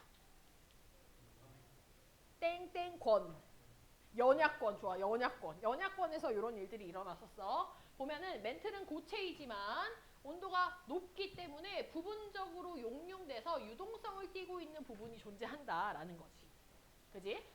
그 부분이 어디냐? 바로 이 상부 멘틀에서 대류가 나타나고 있기 때문에 유동성을 나타낸다 라고 얘기할 수 있어요. 됐지? 네. 그러다 보니까 연약권 위에 놓여져 있는 탄, 즉 암석권이 멘틀 대류에 의해서 이동을 하게 될 거야. 이 멘틀 대류의 상승부에서는 위쪽으로 올라오니까 마그마가 터져서 해양지각이 생성되고, 어디서 마그마가 터지냐? 해령이죠, 해령. 해령에서 이런 일들이 일어나게 되고, 하강부 같은 경우에는 보통 해양판이 대륙판 혹은 다른 밀도가 작은 해양판 아래로 섭입을 하게 되면서 해구라고 하는 지형이 만들어졌다. 지금 다 했던 거네, 그지? 자, 새로 나오는 거 하나. 얘들아, 이런 멘틀 대류 외에도 이 판을 이동시키는 또 다른 힘들이 좀 존재하거든. 네, 그 또 다른 힘들에 대해서 지금 세 가지가 나와져 있어. 그러니까 정리하면 사실 판을 이동시키는 힘이라고 하는 건 총 4가지야. 우리가 정리하기 총 4가지야. 여기 나오는 1번, 2번, 3번 하고 플러스 멘틀 대류에 의한 힘. 이렇게 4가지. 됐지? 자, 동그라미 1번, 2번, 3번이 있는데요. 이 중에 내가 중요한 것만 별표를 한번 쳐볼게. 여기 자주 나오는 게 여기 1번. 동그라미 1번이랑 동그라미 2번. 네. 특히 이 동그라미 1번 별표 2개. 이게 좀 중요해. 무슨 얘기냐면 얘들아 저 동그라미 1번의 힘이 어떤 힘이냐면 얘들아 해구에서 해양판이 대륙판 밑으로 이렇게 들어가는 요 해구에서 이 해양판이 먼저 이렇게 안으로 섭입이 시작이 되잖아? 그럼 이 안쪽으로 섭입한 판이 뒤쪽에 있는 판을 쫙 잡아 당겨. 돼? 혹시 내가 그 공장 사고 얘기 한번 했나? 아 그런 얘기 안 했나? 아 오케이. 얘들아 너네 한 번씩 뉴스를 보면은 공장에서 그 손가락 이렇게 다치는 사건에 대해서 한 번씩 뉴스가 나오잖아. 좀 징그럽지, 자극적이지. 좀 그래서 외우라고. 자극적인 걸로 좀 외우라고. 미안하다. 자, 그 손가락이 이렇게 빨려 들어가서 좀 손가락이 절단되는 사고들에 대한 게 한 번씩 뉴스에 나온단 말이야. 그럼 이제 어떤 생각이 좀 들 수도 있냐면, 손가락이 빨려 들어갔어? 빼면 되지 않나? 라고 하는 티 같은 생각을 할 수 있겠지, 그지? 맞지, 그지? 얘들아, 근데 이게 쉽지가 않아. 왜냐면 이게 빨려 들어가는 힘이 굉장히 센 힘이야. 네? 이게 빨려 들어가는 힘이 한 번씩 그런 이렇게 댐 같은 데서도 사실 사고 같은 거 나는 게 댐에서 물 빼고 이럴 때도 그 이렇게 빨려 들어가는 소용돌이 치는 그런 힘들이 생기는 거잖아. 보통 이런 빨려 들어가는 힘 자체가 굉장히 센 힘이야. 돼? 그럼 이 빨려 들어가는 힘이라고 하는 건 앞쪽에 섭입된 판이 뒤쪽 힘을 잡아 당기는 힘인 거거든. 그게 여기서 말하는 이 1번 힘에 대한 얘기야. 됐지?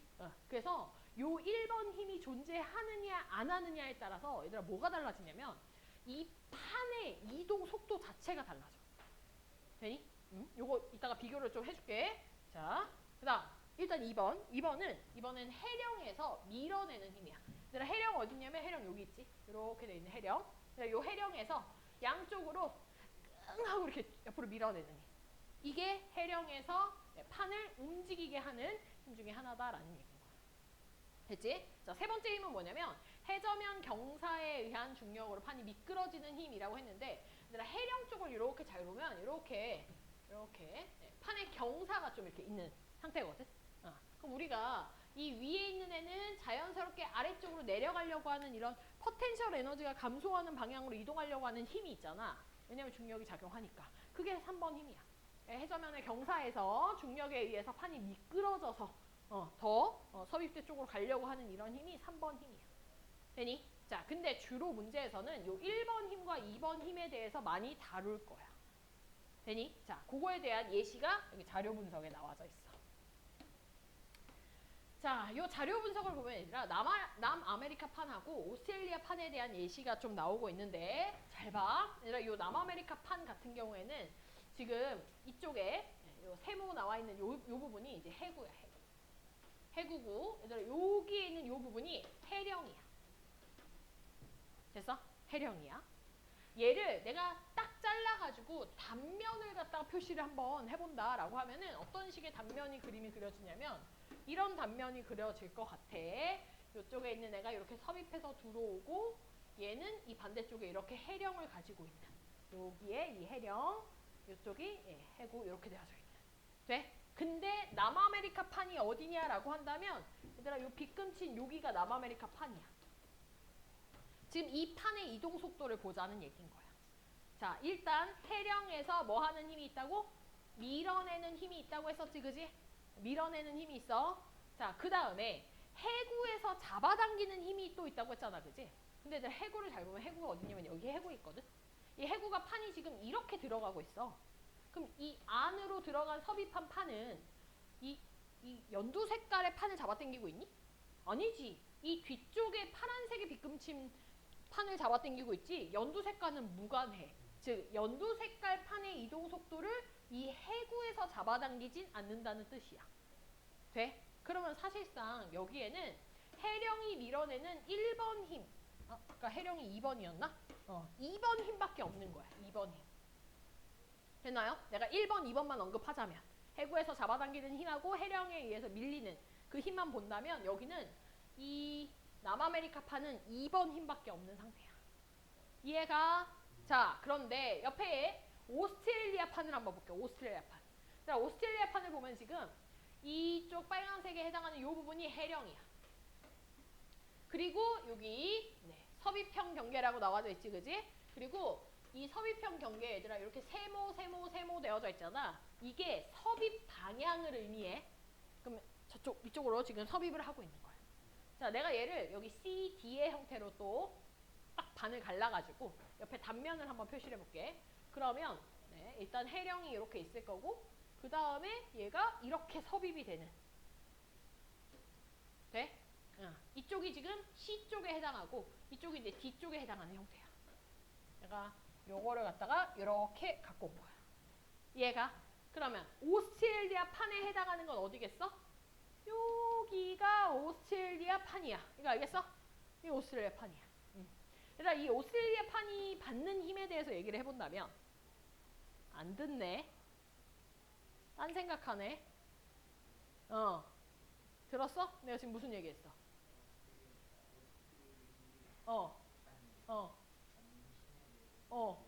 어, 얘기해보자. 거기까지밖에 내가 얘기를 안 했네. 그지? 그러면 자, 얘가 받는 힘 뭐 있을까? 쑥 들어. 너 서수력에다가 쑥 들어가는 이렇게 할 거야? 아니지. 뭐라고 해야 돼? 해구에서. 얘들아, 요거 잡아당기는 힘 지금 보여? 이 노란 색깔 판은 이 해구에서 먼저 들어간 섭입한 판이 노란 색깔 판 잡아당길 거야. 즉 1번 힘이 존재해. 또 해령에서 경사가 왜 나오지? 해령에서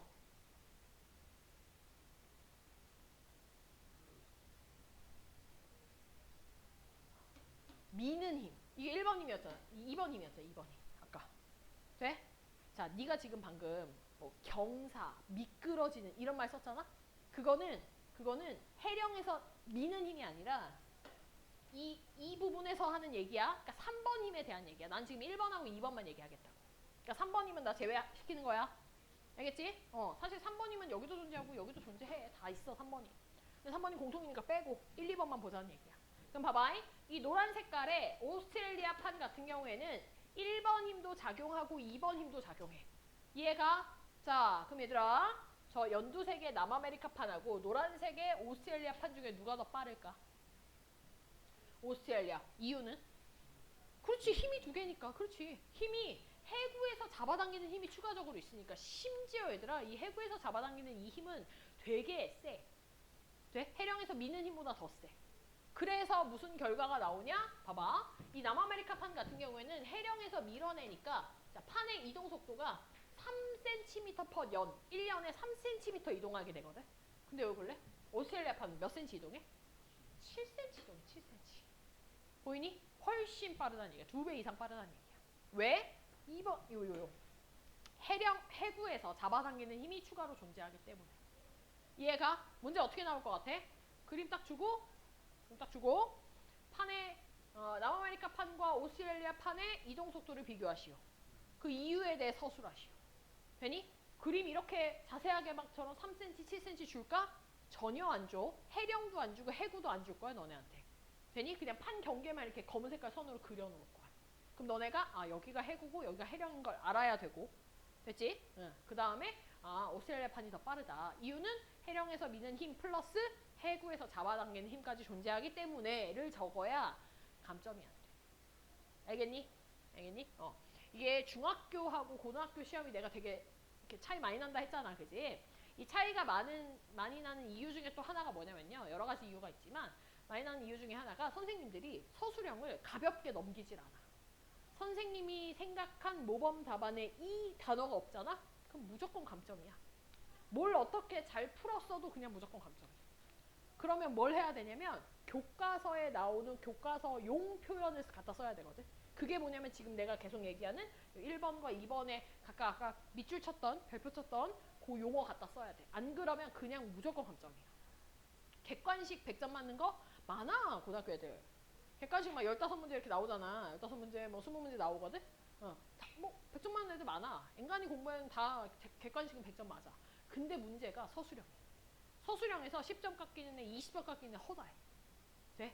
그래서 너네는 지금 처음 공부할 때 용어를 좀 잘 보고, 그렇지? 해야 돼. 자, 요게 이제 멘틀 대류에 의한 얘기였어. 됐니? 자, 그러면 이렇게 완벽해 보이는 멘틀 대류, 즉 판구조론이 뭐가 부족하냐?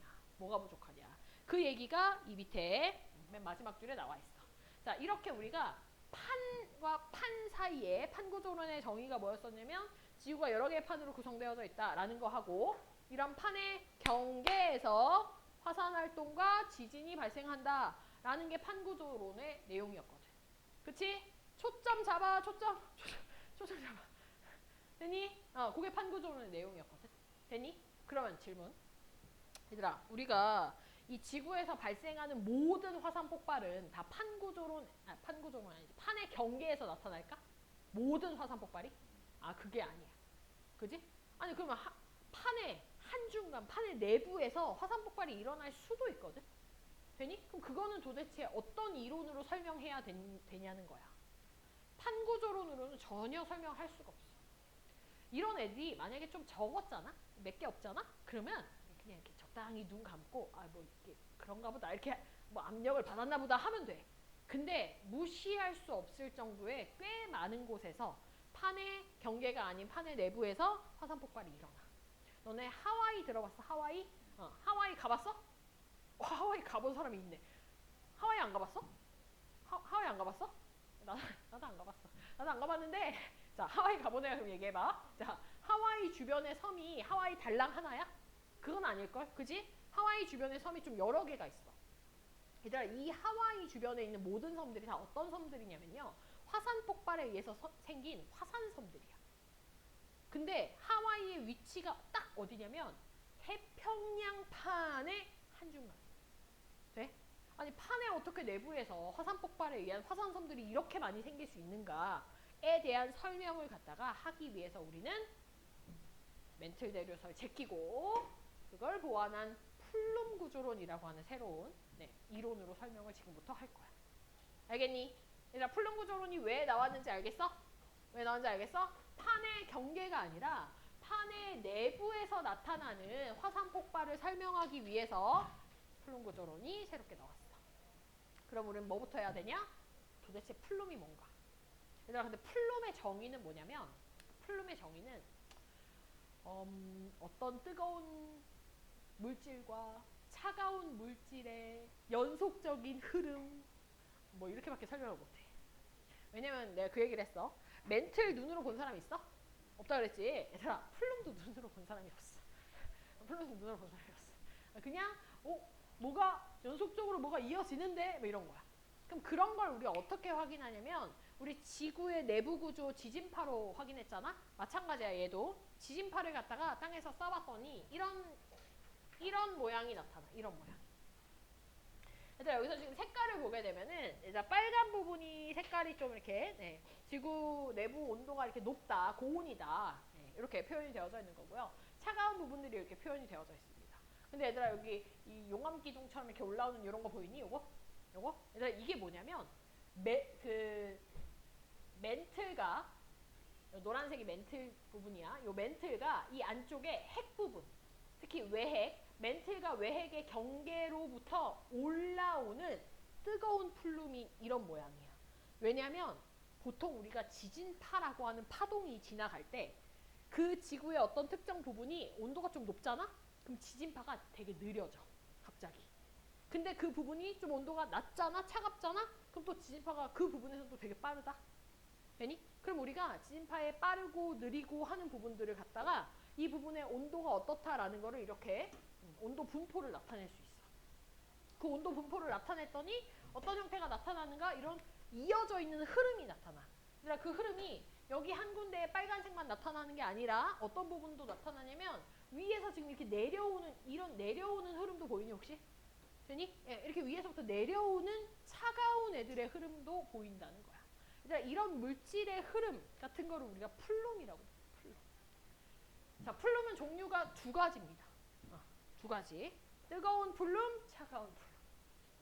돼? 이름 되게 직관적이지, 그지? 그러니까 뜨거운 플룸과 차가운 플룸이 있는데 뜨거운 플룸은 보통 이 외핵과 멘틀의 경계부에서 위쪽으로 지각 쪽으로 올라오는 애들을 뜨거운 플룸이라고 할 거고요. 차가운 플룸은 일단 차갑다는 거 기본적으로 좀 밀도가 큰 느낌 드니? 아래쪽으로 지각 쪽에서 멘틀 아랫부분으로 내려가는 하강하는 그런 흐름을 갖다가 우리가 차가운 플룸이라고 얘기를 할 거야. 걔들의 기준은 온도에 따라서 우리가 이렇게 나누게 된다라는 겁니다.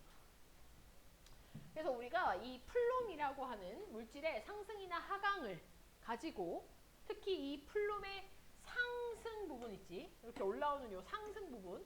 이게 밑에 있는 물질이 어떤 물질이 이렇게 계속 뜨거워서 올라오다 보면 지각하고 만나면 뭐 하겠어? 터지겠지. 그게 뭐야? 화산 폭발이야. 돼? 그러면 마그마가 얘들아 옛날에 우리 판 구조론에서는 해령에서는 보통 여기서 이렇게 멘틀 대류가 이렇게 일어나니까 여기서 화산 폭발이 일어난다 요거였다면 요 굉장히 얕은 곳에서 이렇게 멘틀이 대류가 상승부가 나타나서 화산 폭발이 일어나는 경우였다면 이 뜨거운 플룸에 의해서 나타나는 화산 폭발은 저 깊숙한 곳에서부터 마그마가 계속 올라와서 터지는 형태인 거예요. 그렇다고 이 마그마의 양이 많다 적다는 아무 의미 없어. 그게 아니라 생성되는 깊이, 마그마가 생성되는 깊이가 해령에서는 되게 얕은 편인데 이 뜨거운 플룸에 의해서는 굉장히 깊은 곳. 어디서부터? 멘틀과 외핵의 경계에서부터 올라온 애가 터졌다라고 하는 게 이 뜨거운 플룸에 의한 화산 활동이라는 거야. 되니? 그럼 설명해볼까? 얘들아 하와이 왜 생겼어? 왜 화산 폭발 일어났어? 하와이 바로 밑에 뭐 있어? 뜨거운 플룸 있는 거야. 이해가? 하와이가 비록 판 경계는 아니야. 그래서 판 경계에서 나타나는 화산으로 설명할 수는 없지만 하와이 바로 밑에 우리가 뜨거운 플룸이라고 하는 물질이 저 멘틀과 외핵의 경계로부터 계속 올라오고 있어서 걔가 터지고 시간 지나서 또 터지고 하는 거야. 그 사이에 태평양판은 이동하긴 이동할 거 아니야, 그지? 그러니까 한 번 터져서 섬이 한 번 이동하고 그 똑같은 자리에 또 터져서 또 이동하고 또 터져서 이동하고 그러니까 이렇게 줄지어 생기는 화산 섬들이 쫙 하와이 근처에 가면 쫙 있는 이유가 바로 이 뜨거운 플룸이 올라와서 그렇다라는 얘기야. 되니? 그럼 얘들아 이 뜨거운 플룸이 몇 개 정도가 있냐면요. 뭐 한 두세 개 정도 있다고 우리 얘기하고 있어. 차가운 플룸 몇 개 있냐면 뭐 자세히는 모르겠지만 엄청 실이 큰 거 하나 있다고 얘기해. 되니? 얘들아 이 차가운 플룸부터 내가 먼저 얘기를 해볼게. 이 차가운 플룸이 얘들아 어디에 있냐면 아시아, 우리나라, 그 일본 판경계 쪽 있지, 그지? 일본 판경계. 일본에서 그 태평양판이 우리 유라시아판 밑으로 섭입되는 거 기억해? 그 섭입돼서 들어갔던 해양판 있잖아. 사실 그 해양판이 섭입해서 들어가잖아. 잘 봐. 자, 요게 태평양판이야. 태평양판이 유라시아판, 대륙판 밑으로 이렇게 섭입해서 쭉 들어가잖아. 그럼 어떤 일이 생기냐면요. 이 지구의 안쪽 부분은 바깥쪽 지각에 비해 좀 뜨거워. 왜냐면 더 안쪽으로 가면 갈수록 온도가 높으니까. 그러다 보니까 이렇게 들어간 섭입한 해양판이 바깥에 비해서 온도가 좀 낮을 거고 온도가 낮으면 밀도가 커지거든. 그래서 이 들어갔던 애들이 한번 쭉 들어가다가 잠깐 그 자리에 정체해. 상부 멘틀 쪽에 잠깐 정체했다가 주변을 둘러보니 내가 제일 온도가 낮아. 나 밀도 크네?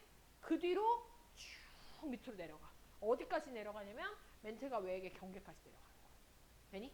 왜냐면 우리 지금 지구에서 이렇게 커다란 섭입형 경계가 나타나는 부분이 이 태평양과 유라시아 부분에 해당하는 아시아 대륙 밑에 나타나기 때문에 차가운 플룸이 여기에 지금 형성이 되어져 있다고 이렇게 얘기하는 거야. 되니?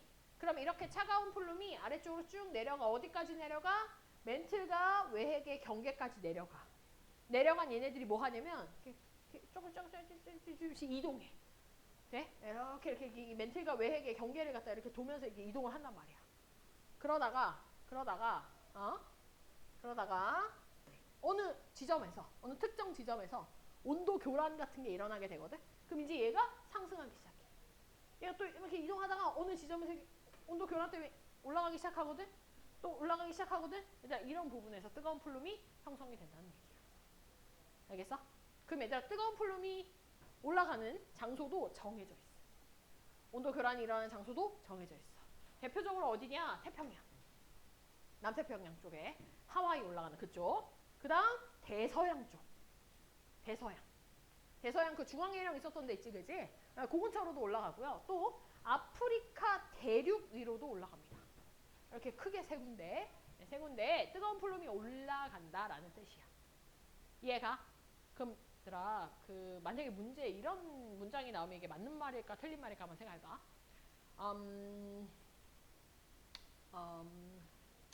뜨거운 플룸이 올라가는 곳은 반드시 판의 내부로만 올라간다. 맞을까 틀릴까? 이거 틀린 말이야. 얘들아, 뜨거운 플룸이 올라가는 건 내부로도 올라가지만 그러니까 판의 내부로도 올라가지만 판의 경계로도 올라갈 수 있어. 자기 맘대로야. 그러니까 꼭 판의 경계라고 이 뜨거운 플룸이 올라가면 안 된다가 아니야. 무슨 말인지 알겠어? 겹쳐질 수 있다는 얘기야. 특히 여기 대서양 봐봐. 그래서 대서양은 대서양 중앙해령이라고 해갖고 발산형 경계가 쫙 이어져 있잖아. 그 발산형 경계 부근마다 이 뜨거운 플룸이 올라오는 곳들이 있어. 그러니까 발산형 경계에 의해서 화산 폭발이 일어나. 심지어 뜨거운 플룸에 의해서도 화산 폭발이 일어나. 이해가니? 아프리카 대륙도 마찬가지예요. 그러니까 너네 동아프리카 열곡대 기억하니? 동아프리카 열곡대? 기억 안 나나. 대륙판 괜찮아. 대륙판과 대륙판 사이의 발산형 경계가 열곡대라고 하는 것들이거든. 열곡대. 이 열곡대라고 하는 부분이 대륙 위에서 나타나는 발산형 경계야. 가장 대표적인 게 동아프리카 열곡대라고 아프리카 대륙 위에서 발산형 경계가 만들어지는 곳이 있어. 되니? 얘들아, 거기에 근데 사실 뜨거운 플룸이 또 올라와. 되니? 그래서 그 대륙 위에서도 화산 폭발이 일어나는데 그게 발산형 경계에 의해서도 화산 폭발이 일어날 수 있지만 뜨거운 플룸이 올라와서 화산 폭발이 일어날 수도 있다. 되니? 그럼 내가 결론이 뭐냐면 차가운 플룸이 내려가는 장소가 결정되어져 있다면 뜨거운 플룸이 올라가는 장소들도 결정이 되어져 있다. 이 장소는 변하지 않는다. 되니? 자, 그러면 이 뜨거운 플룸이 올라가가지고 딱딱한 요 지각을 만나겠지, 얘들아? 그 지각을 만나는 그 지점을 우리가 뭐라고 부를 거냐면 열점이라고 부를 거야. 열점. 되니? 열점. 밑에 나오죠? 여기. 자, 열점이라고 하는 요 용어는 뜨거운 플룸이 상승해가지고 마그마를 가지고 지각하고 만나는 지점이야. 지각과 요 앞에서 볼까? 뜨거운 플룸이 상승하여 지각과 만나는 점이고 그 지점은 마그마를 생성한 형태이기 때문에 화산 활동이 발생하는 지점이다. 우리 이렇게 얘기할 수 있어. 이해가? 네, 이렇게 열점을 얘기할 수 있다. 자, 그러면 이 뜨거운 플룸이 올라오는 곳이 정해져 있다고 했잖아? 그럼 열점의 위치도 고정되어져 있겠지, 그지? 그래서 만약에 문제에서 얘들아 열점이 이동한다. 열점이 이동한다. 이런 말 나오면 이거 0.1초짜리 오답이야. 알겠지? 열점은 무조건 그 자리에 고정되어져 있어. 알겠니? 네. 여기 고정된 열점에서 오랫동안 계속해서 뜨거운 플룸이 올라오면서 마그마가 폭발을 할 겁니다. 됐나요? 자, 그러면 어떻게 생각할 수 있냐면 이렇게 생각할 수 있거든? 잘 봐. 자, 여기가 이제 지각이야. 뜨거운 플룸이 이렇게 올라와. 됐지? 깊은 곳에서부터 올라올 거야. 터졌어. 화산섬 만들어지겠지? 한참 또 시간이 지나서 또 터졌어. 또 터졌어. 또 터졌어. 이게 맞는 걸까? 이거 아니야. 얘들아, 한 군데 터지면서 그 화산섬이 또 터져서 더 큰 화산섬 되고 더 큰 화산섬 되고 하는 거 아니야. 이게 아니라 어떻게 돼야 되는 거냐면 얘들아, 처음에 화산섬이 생겼잖아. 그지? 근데 화산 폭발이 그렇게 자주 일어나진 않거든. 그 자주 일어나지 않는 동안에 이 판이 뭐해? 이동을 하는 거야. 되니? 그러면 처음에 터졌던 이 화산은 어디로 가 있어? 여기가 있는 거네. 그리고 새로운 화산 폭발이 일어나는 거야. 돼? 또 시간이 한참 지나고 난 다음에 또 판이 계속해서 이동할 수 있겠지, 그지? 그러면 이번에는 어떻게 되겠어? 이 처음에 만들어진 화산 여기가 있고 두 번째 만들어진 거 여기가 있어. 그리고 세 번째 만들어진 게 여기 있는 거야. 얘들아, 지금 하와이가 딱 어떤 상태냐면 이 상태야. 하와이 밑에 열점 있어. 얘가 그 하와이 겁나 위험한 곳? 이건 아니야. 그건 아니고 이제 하와이 뭐 할 거냐면 하와이 판 이동하니까 열점을 서서히 벗어나고 있을 거야. 알겠어? 알겠어? 그래서 보면 얘들아 하와이가 지금 여기 있거든? 하와이 밑에 열점 있어. 열점이 있는데 이 하와이 근처에 있는 섬들을 갖다 이렇게 밟더니 얘들 이렇게 대각선으로 지금 존재하는 거 보여? 그럼 이거 동서남북 이렇게 내가 한번 방위표 그려볼게. 얘들아, 판이 어느 쪽으로 이동했어 지금? 판이? 북서쪽으로 이동한 거 알겠어? 지금 이 태평양판은 얘들아 북서쪽으로 이동하고 있어. 그럼 질문. 얘들아, 앞으로 이 열점에 의해서 새로운 화산섬 또 생길 거 아니야. 하와이 다음에. 하와이의 어느 쪽에 생겨? 남동쪽. 그렇지. 되니? 열점은 고정이 되어져 있기 때문에 언젠가 하와이도 이쯤 여기 가 있을 거란 말이야. 그럼 새로 터지는 곳은 하와이의 남동쪽에 생기게 될 거다. 내가 지금 하는 이 모든 문장이 얘들아 시험에 나왔던 보기를 내가 그대로 읊어주는 거야. 알겠어? 얘들아 이거 적어놔. 얘들아 뭐라고 적을까? 일단 네. 하와이는 여기 요거 밑주시면 되겠다. 하와이 같은 경우에는 열점에서 화산섬이 생성된 후에는 태평양판이 북서쪽으로 이동한 걸 우리는 요걸 가지고 판의 이동 방향을 가지고 알 수 있네. 네?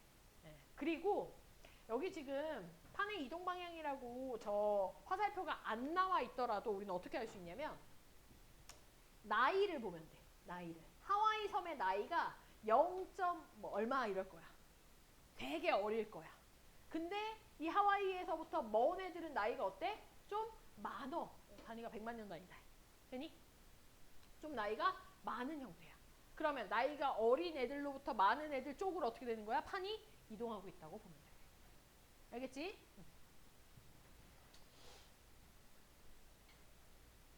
여기다가 이제 화살표 이렇게 연결해가지고 얘들아. 하와이 이후에 부를게. 저거 하와이 이후에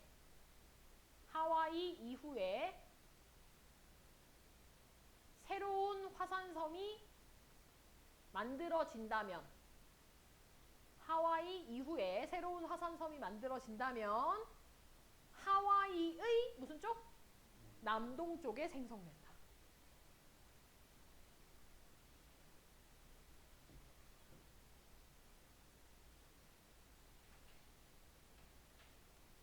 오케이? 자, 너네가 굉장히 잘 따라오니까 내가 심화 내용을 하나만 더 해볼게. 뭐 그렇게 어렵진 않아. 얘들아, 실제로 우리가 태평양판을 보게 되면은요. 태평양판을 보면 하와이가 여기 있다고 칠게. 지금 하와이 주변의 섬들이 이렇게 대각선으로 보이지? 얘들아, 이 지금 내가 쪼매맣게 동그라미를 친 애들은 실제로 바다 위로 올라와져 있는 화산섬을 얘기하는 거거든. 근데 이 뜨거운 플룸이 올라와서 화산 폭발을 하긴 하는데 이게 규모가 좀 작아가지고 물 위로 못 올라올 수도 있잖아. 맞지? 그럼 물 밑에 그냥 또 화산의 모양을 가지면서 또 쫙 나타날 수도 있겠지. 물 위로 올라오지 못한 화산 폭발로 만들어진 애들을 우리가 뭐라고 부르냐면은 해산이라고 불러. 그 해산들도 사실은 이 열점에 의한 화산 폭발로 나타난 게 맞아. 얘들아, 지금 내가 검은색으로 표시한 게 실제 물 위로 올라온 화산섬들의 모양이라면 해산들이 이렇게 존재해. 네?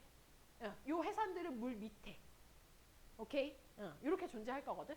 얘들아, 여기서 지금 나이가 제일 많은 애가 누굴까? 파란색 요 제일 끝에 있는 얘가 나이가 제일 많겠지. 이유는? 그렇지. 열점에서 가장 멀리 있기 때문에. 서술형 나오면 그렇게 써야 돼. 열점에서 가장 거리가 먼 곳이 가장 나이가 많은 화산섬이다. 혹은 해산이다. 이렇게 하면 되는 거야. 돼? 자, 또 하나 해볼게.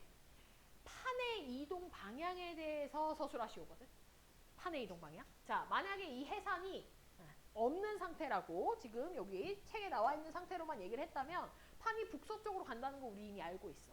근데 해산들도 우리 고려해줘야 될 거 아니야. 왜냐면 해산도 판 위에 생긴 거니까. 이해가? 자, 그러면 지금 연결해보면 이렇게 이동하고 약간 이렇게 이동한 거 보이지? 자, 판의 이동 방향의 변화에 대해서 서술하시오. 이럴 거야. 이해가? 자, 판이 어떻게 어느 쪽으로 가다가 어느 쪽으로 가게 됐어? 무슨 쪽으로 가다가? 북서로 가다가 좀 더 북쪽으로 갔어? 그렇지.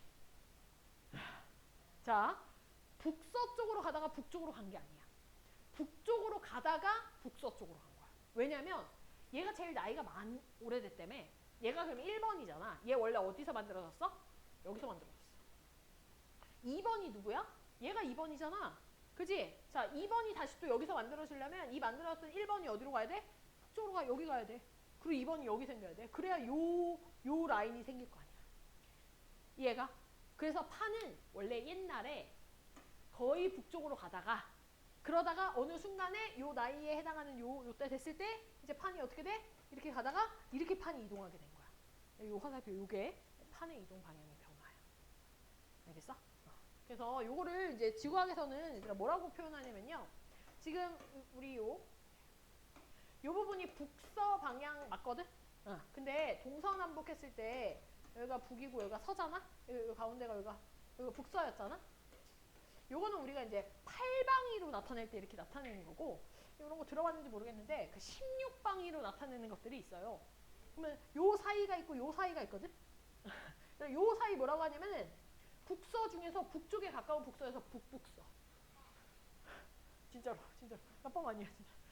그럼 얘는 뭐라고 할까 얘는? 서북서. 그렇지. 네. 북서인데 더 서쪽에 가까운 서북서. 그럼 이거 뭐야 이거? 이거 뭐에 가까워? 북북서에 가깝지. 돼? 그러니까 이게 재밌나 이게? 이게 고2, 고3 애들이 이제 이게 찌들어가지고 이런 게 별로 재밌어 하지 않더라고. 이 판은 북북서로 이동을 하다가 북서로 판 이동을 하고 있는 거야. 판의 이동 방향까지도 고려를 좀 해줘야 돼.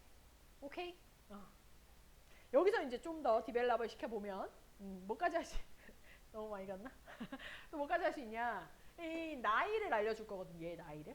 그지? 그리고 얘의 나이를 얘는 뭐 나이가 거의 0에 가까울 거고. 그지? 여기서부터 여기까지의 최단 거리를 몇 킬로미터다 이렇게 줄 거야. 그럼 시간 알고 거리 하니까 뭐 할 수 있어? 판의 이동 속도 할 수 있어.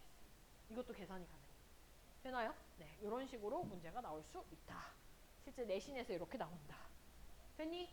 네, 요게 플룸 열점에 대한 얘기였었다. 끝! 됐니? 네, 넘어가겠습니다. 넘어갑니다. 마그마. 아하, 4강. 원래 우리의 목표는 오늘 수업으로 4강을 마무리하는 게 나의 목표였는데, 네, 4강을 전체 다는 못할 것 같고요. 네, 마그마에 대한 얘기까지만 좀 하겠습니다. 28페이지까지만 할게요. 28페이지. 자, 28페이지. 마그마에 대한 얘기가 나옵니다. 갑작스레 마그마가 그럼 왜 나오냐 생각할 수 있잖아, 그지? 그래서 내가 요거 지금 어떤 식으로 지금 개념이 가고 있는지를 한번 정리를 해줄게. 그래서 우리가 지금 제일 첫 번째 뭘 배웠냐면 판구조론을 배웠어. 판구조론. 됐지? 판구조론이 대륙이동설 배우고 멘틀 대류설 배우고 해양자 확장설 배워가지고 이거 싸그리 합쳐서 판구조론 이렇게 얘기를 했어. 돼? 그러면서 이 1' 해가지고 이게 속한 개념으로 판이 뭔지에 대해서도 얘기를 좀 했었고 판이 뭔지에 대해서 얘기하다 보니 판경계가 또 뭔지까지 우리가 배웠었지. 그치?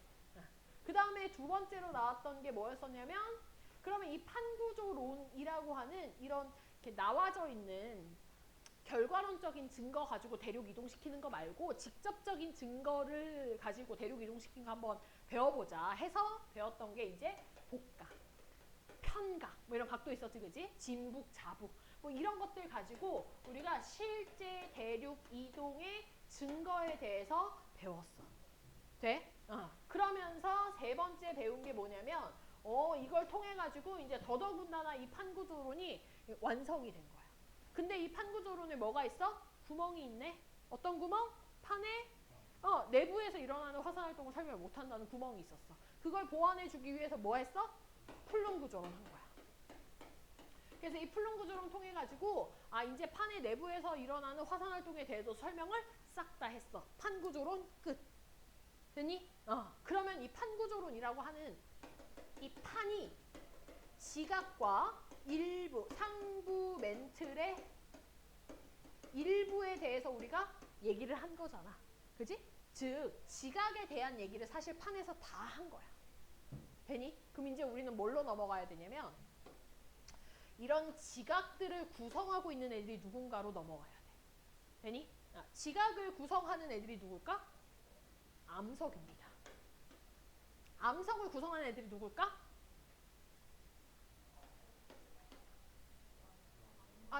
얘들아, 요건 수학 기호야. 두 글자. 미음, 기억 미음. 광물. 괜히 광물을 구성하는 건 원소겠죠. 돼? 그래서 너네 중학교 1학년 때 뭐 이런 거 했을걸? 그 2년 전이긴 하지만 2년 반 전이긴 하지만 한번 떠올려 봐봐. 뭐 지각을 구성하는 8대 구성 원소. 산규활철 칼나칼마.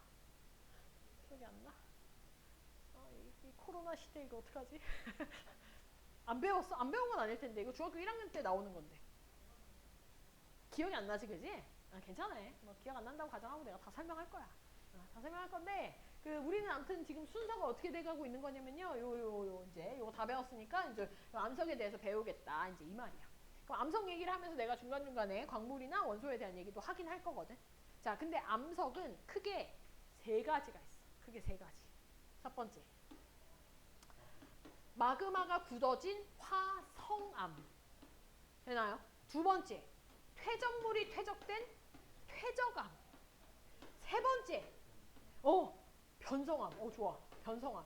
이 변성암은 어떤 애들이냐면 화성암이나 퇴적암 같은 1번, 2번 애들 있지? 걔네들이 이미 만들어졌어. 근데 높은 열이나 압력을 받아서 완전히 새로운 애가 된 거야. 그걸 변성암이라 그래.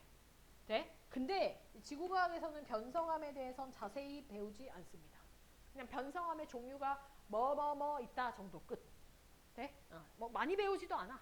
몇 가지 나오고 얘들은 변성암이야 하고 치울 거야. 그럼 우리는 뭐 배운다고? 화성암과 퇴적암에 대한 얘기를 지금부터 시작하는 거야. 그럼 화성암은 내가 아까 정의가 뭐라고 했어? 마그마가 굳어진 암석이라고 했지?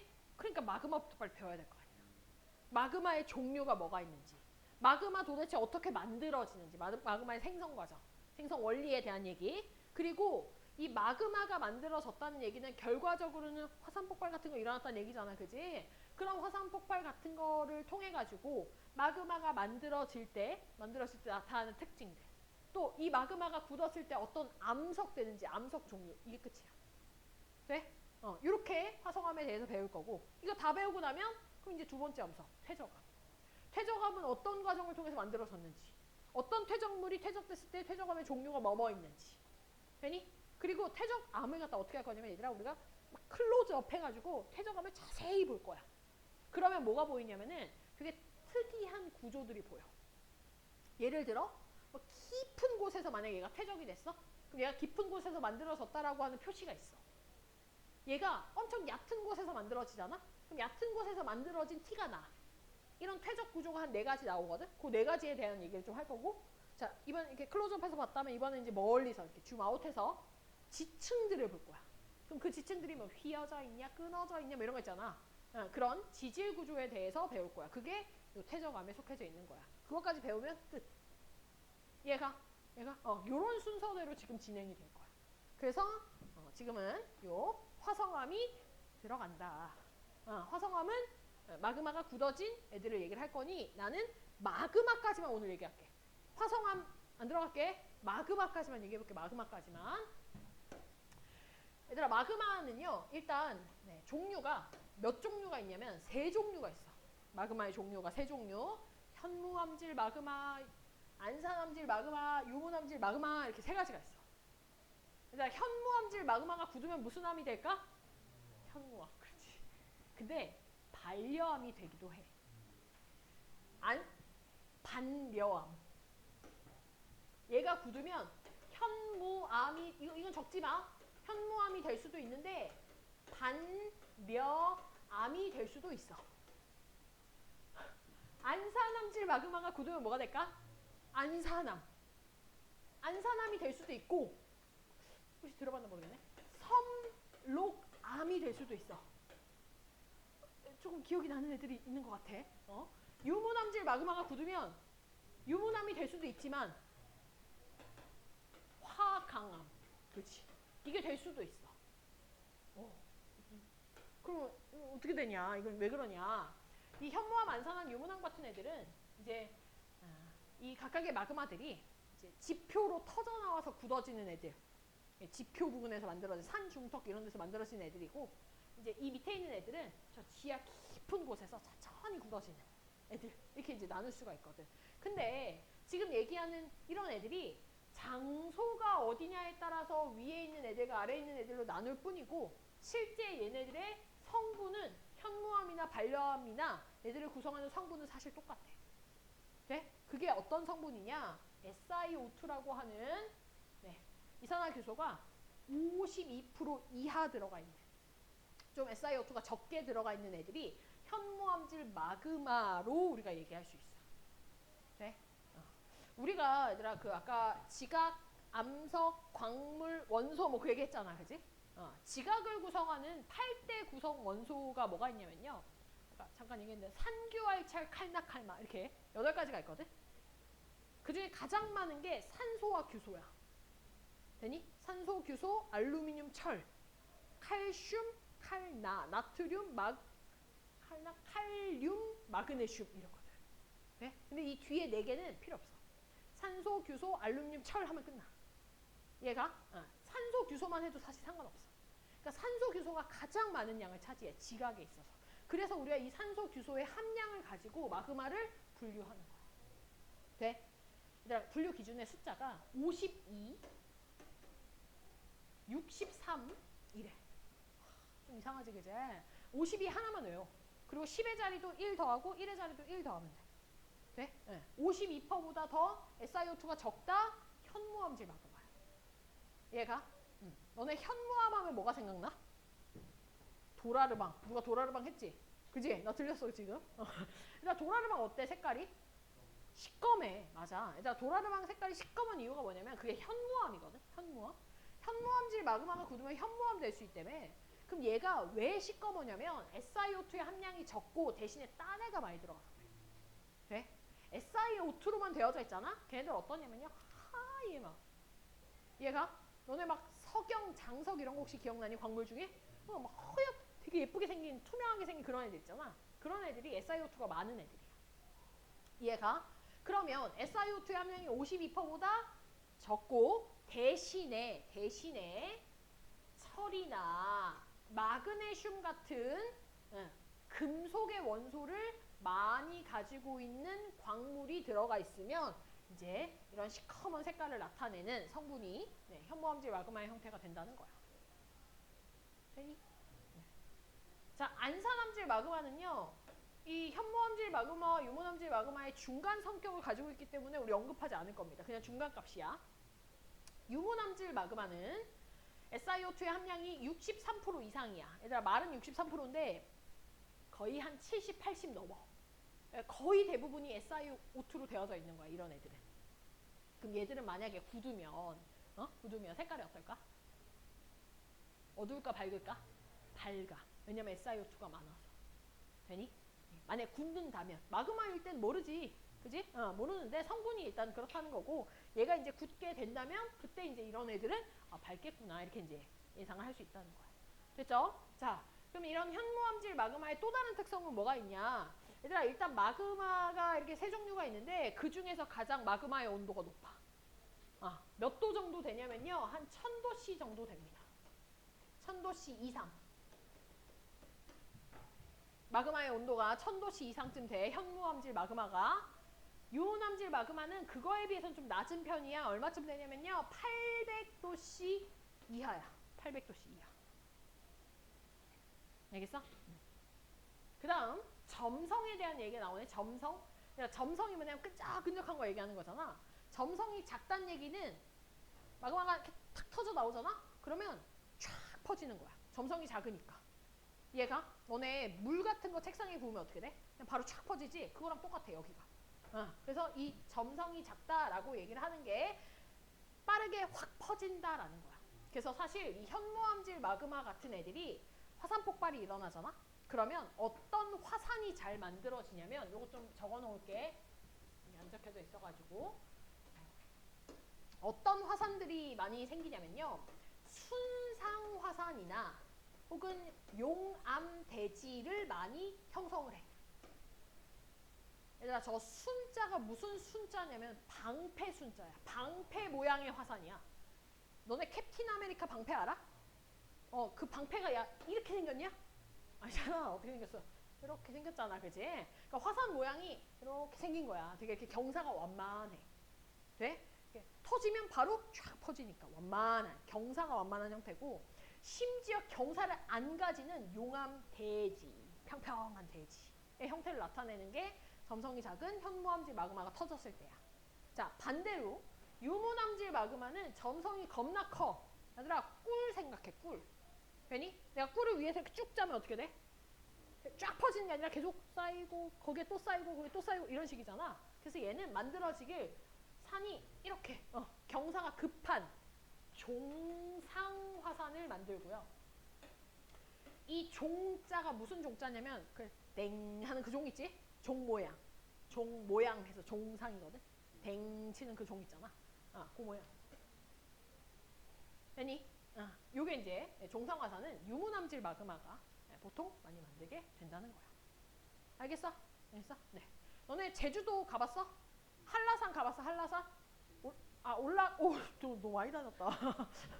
제주도 거기를 다 백록담을 갔다 왔어? 그러면은 거기까지는 안 가고 그냥. 나도 한라산에 갔다 와봤거든. 그 백록담은 그 왕복 한 9시간 걸리는 거 알아? 백록담은 나는 이제 뭐 꿈도 못 갔고 영실 코스라고 한 왕복 한 5시간? 6시간 정도 되는 오히려 더 이렇게 뷰가 예쁜 곳이 있어. 거기를 이제 갔다 왔는데 얘들아 그 한라산이 가장 대표적인 순상화산의 예야. 한라산 좀 힘들긴 했거든. 근데 걔가 힘든 건 이제 규모가 커서 힘든 거지 얘가 경사가 급한 산은 아니야. 순상화산이라서. 혹시 제주도에 삼방산이라고 아나요? 삼방산은 모르는구나. 얘들아 그 앞으로 제주도 얘기가 많이 나올 거야 이 뒤에도. 내가 제주도 되게 좋아하거든. 근데 제주도에 이 밑에 서귀포가 있는데 서귀포에 보면 산방산이라고 하는 산이 있어. 이 산방산이 진짜 평지에 정말 생뚱맞게 이렇게 되어 있는 산이 하나가 있어. 요 산 바로 앞에 유채꽃밭이 진짜 크게 있거든. 그래서 거기 아저씨들이 이렇게 사진 찍으라고 이렇게 막 유채꽃밭 화살표가 있어. 대신 1,000원씩 받아. 관리비 이렇게 입장료 해. 근데 들어갈 만해 충분히. 정말 예쁘거든. 삼방산이 대표적인 종상화산의 이해야. 알겠니? 그래서 실제 지구과학 그 이제 본 교재를 배운다거나 하게 되면 한라산이나 삼방산에 대한 예시도 나오거든. 그래서 여기까지 기억을 좀 해두면 될 것 같아. 됐나요? 네. 그래서 얘들아 과제는 요 마그마는 뺄게 27페이지까지 풀어오는 게 과제고요.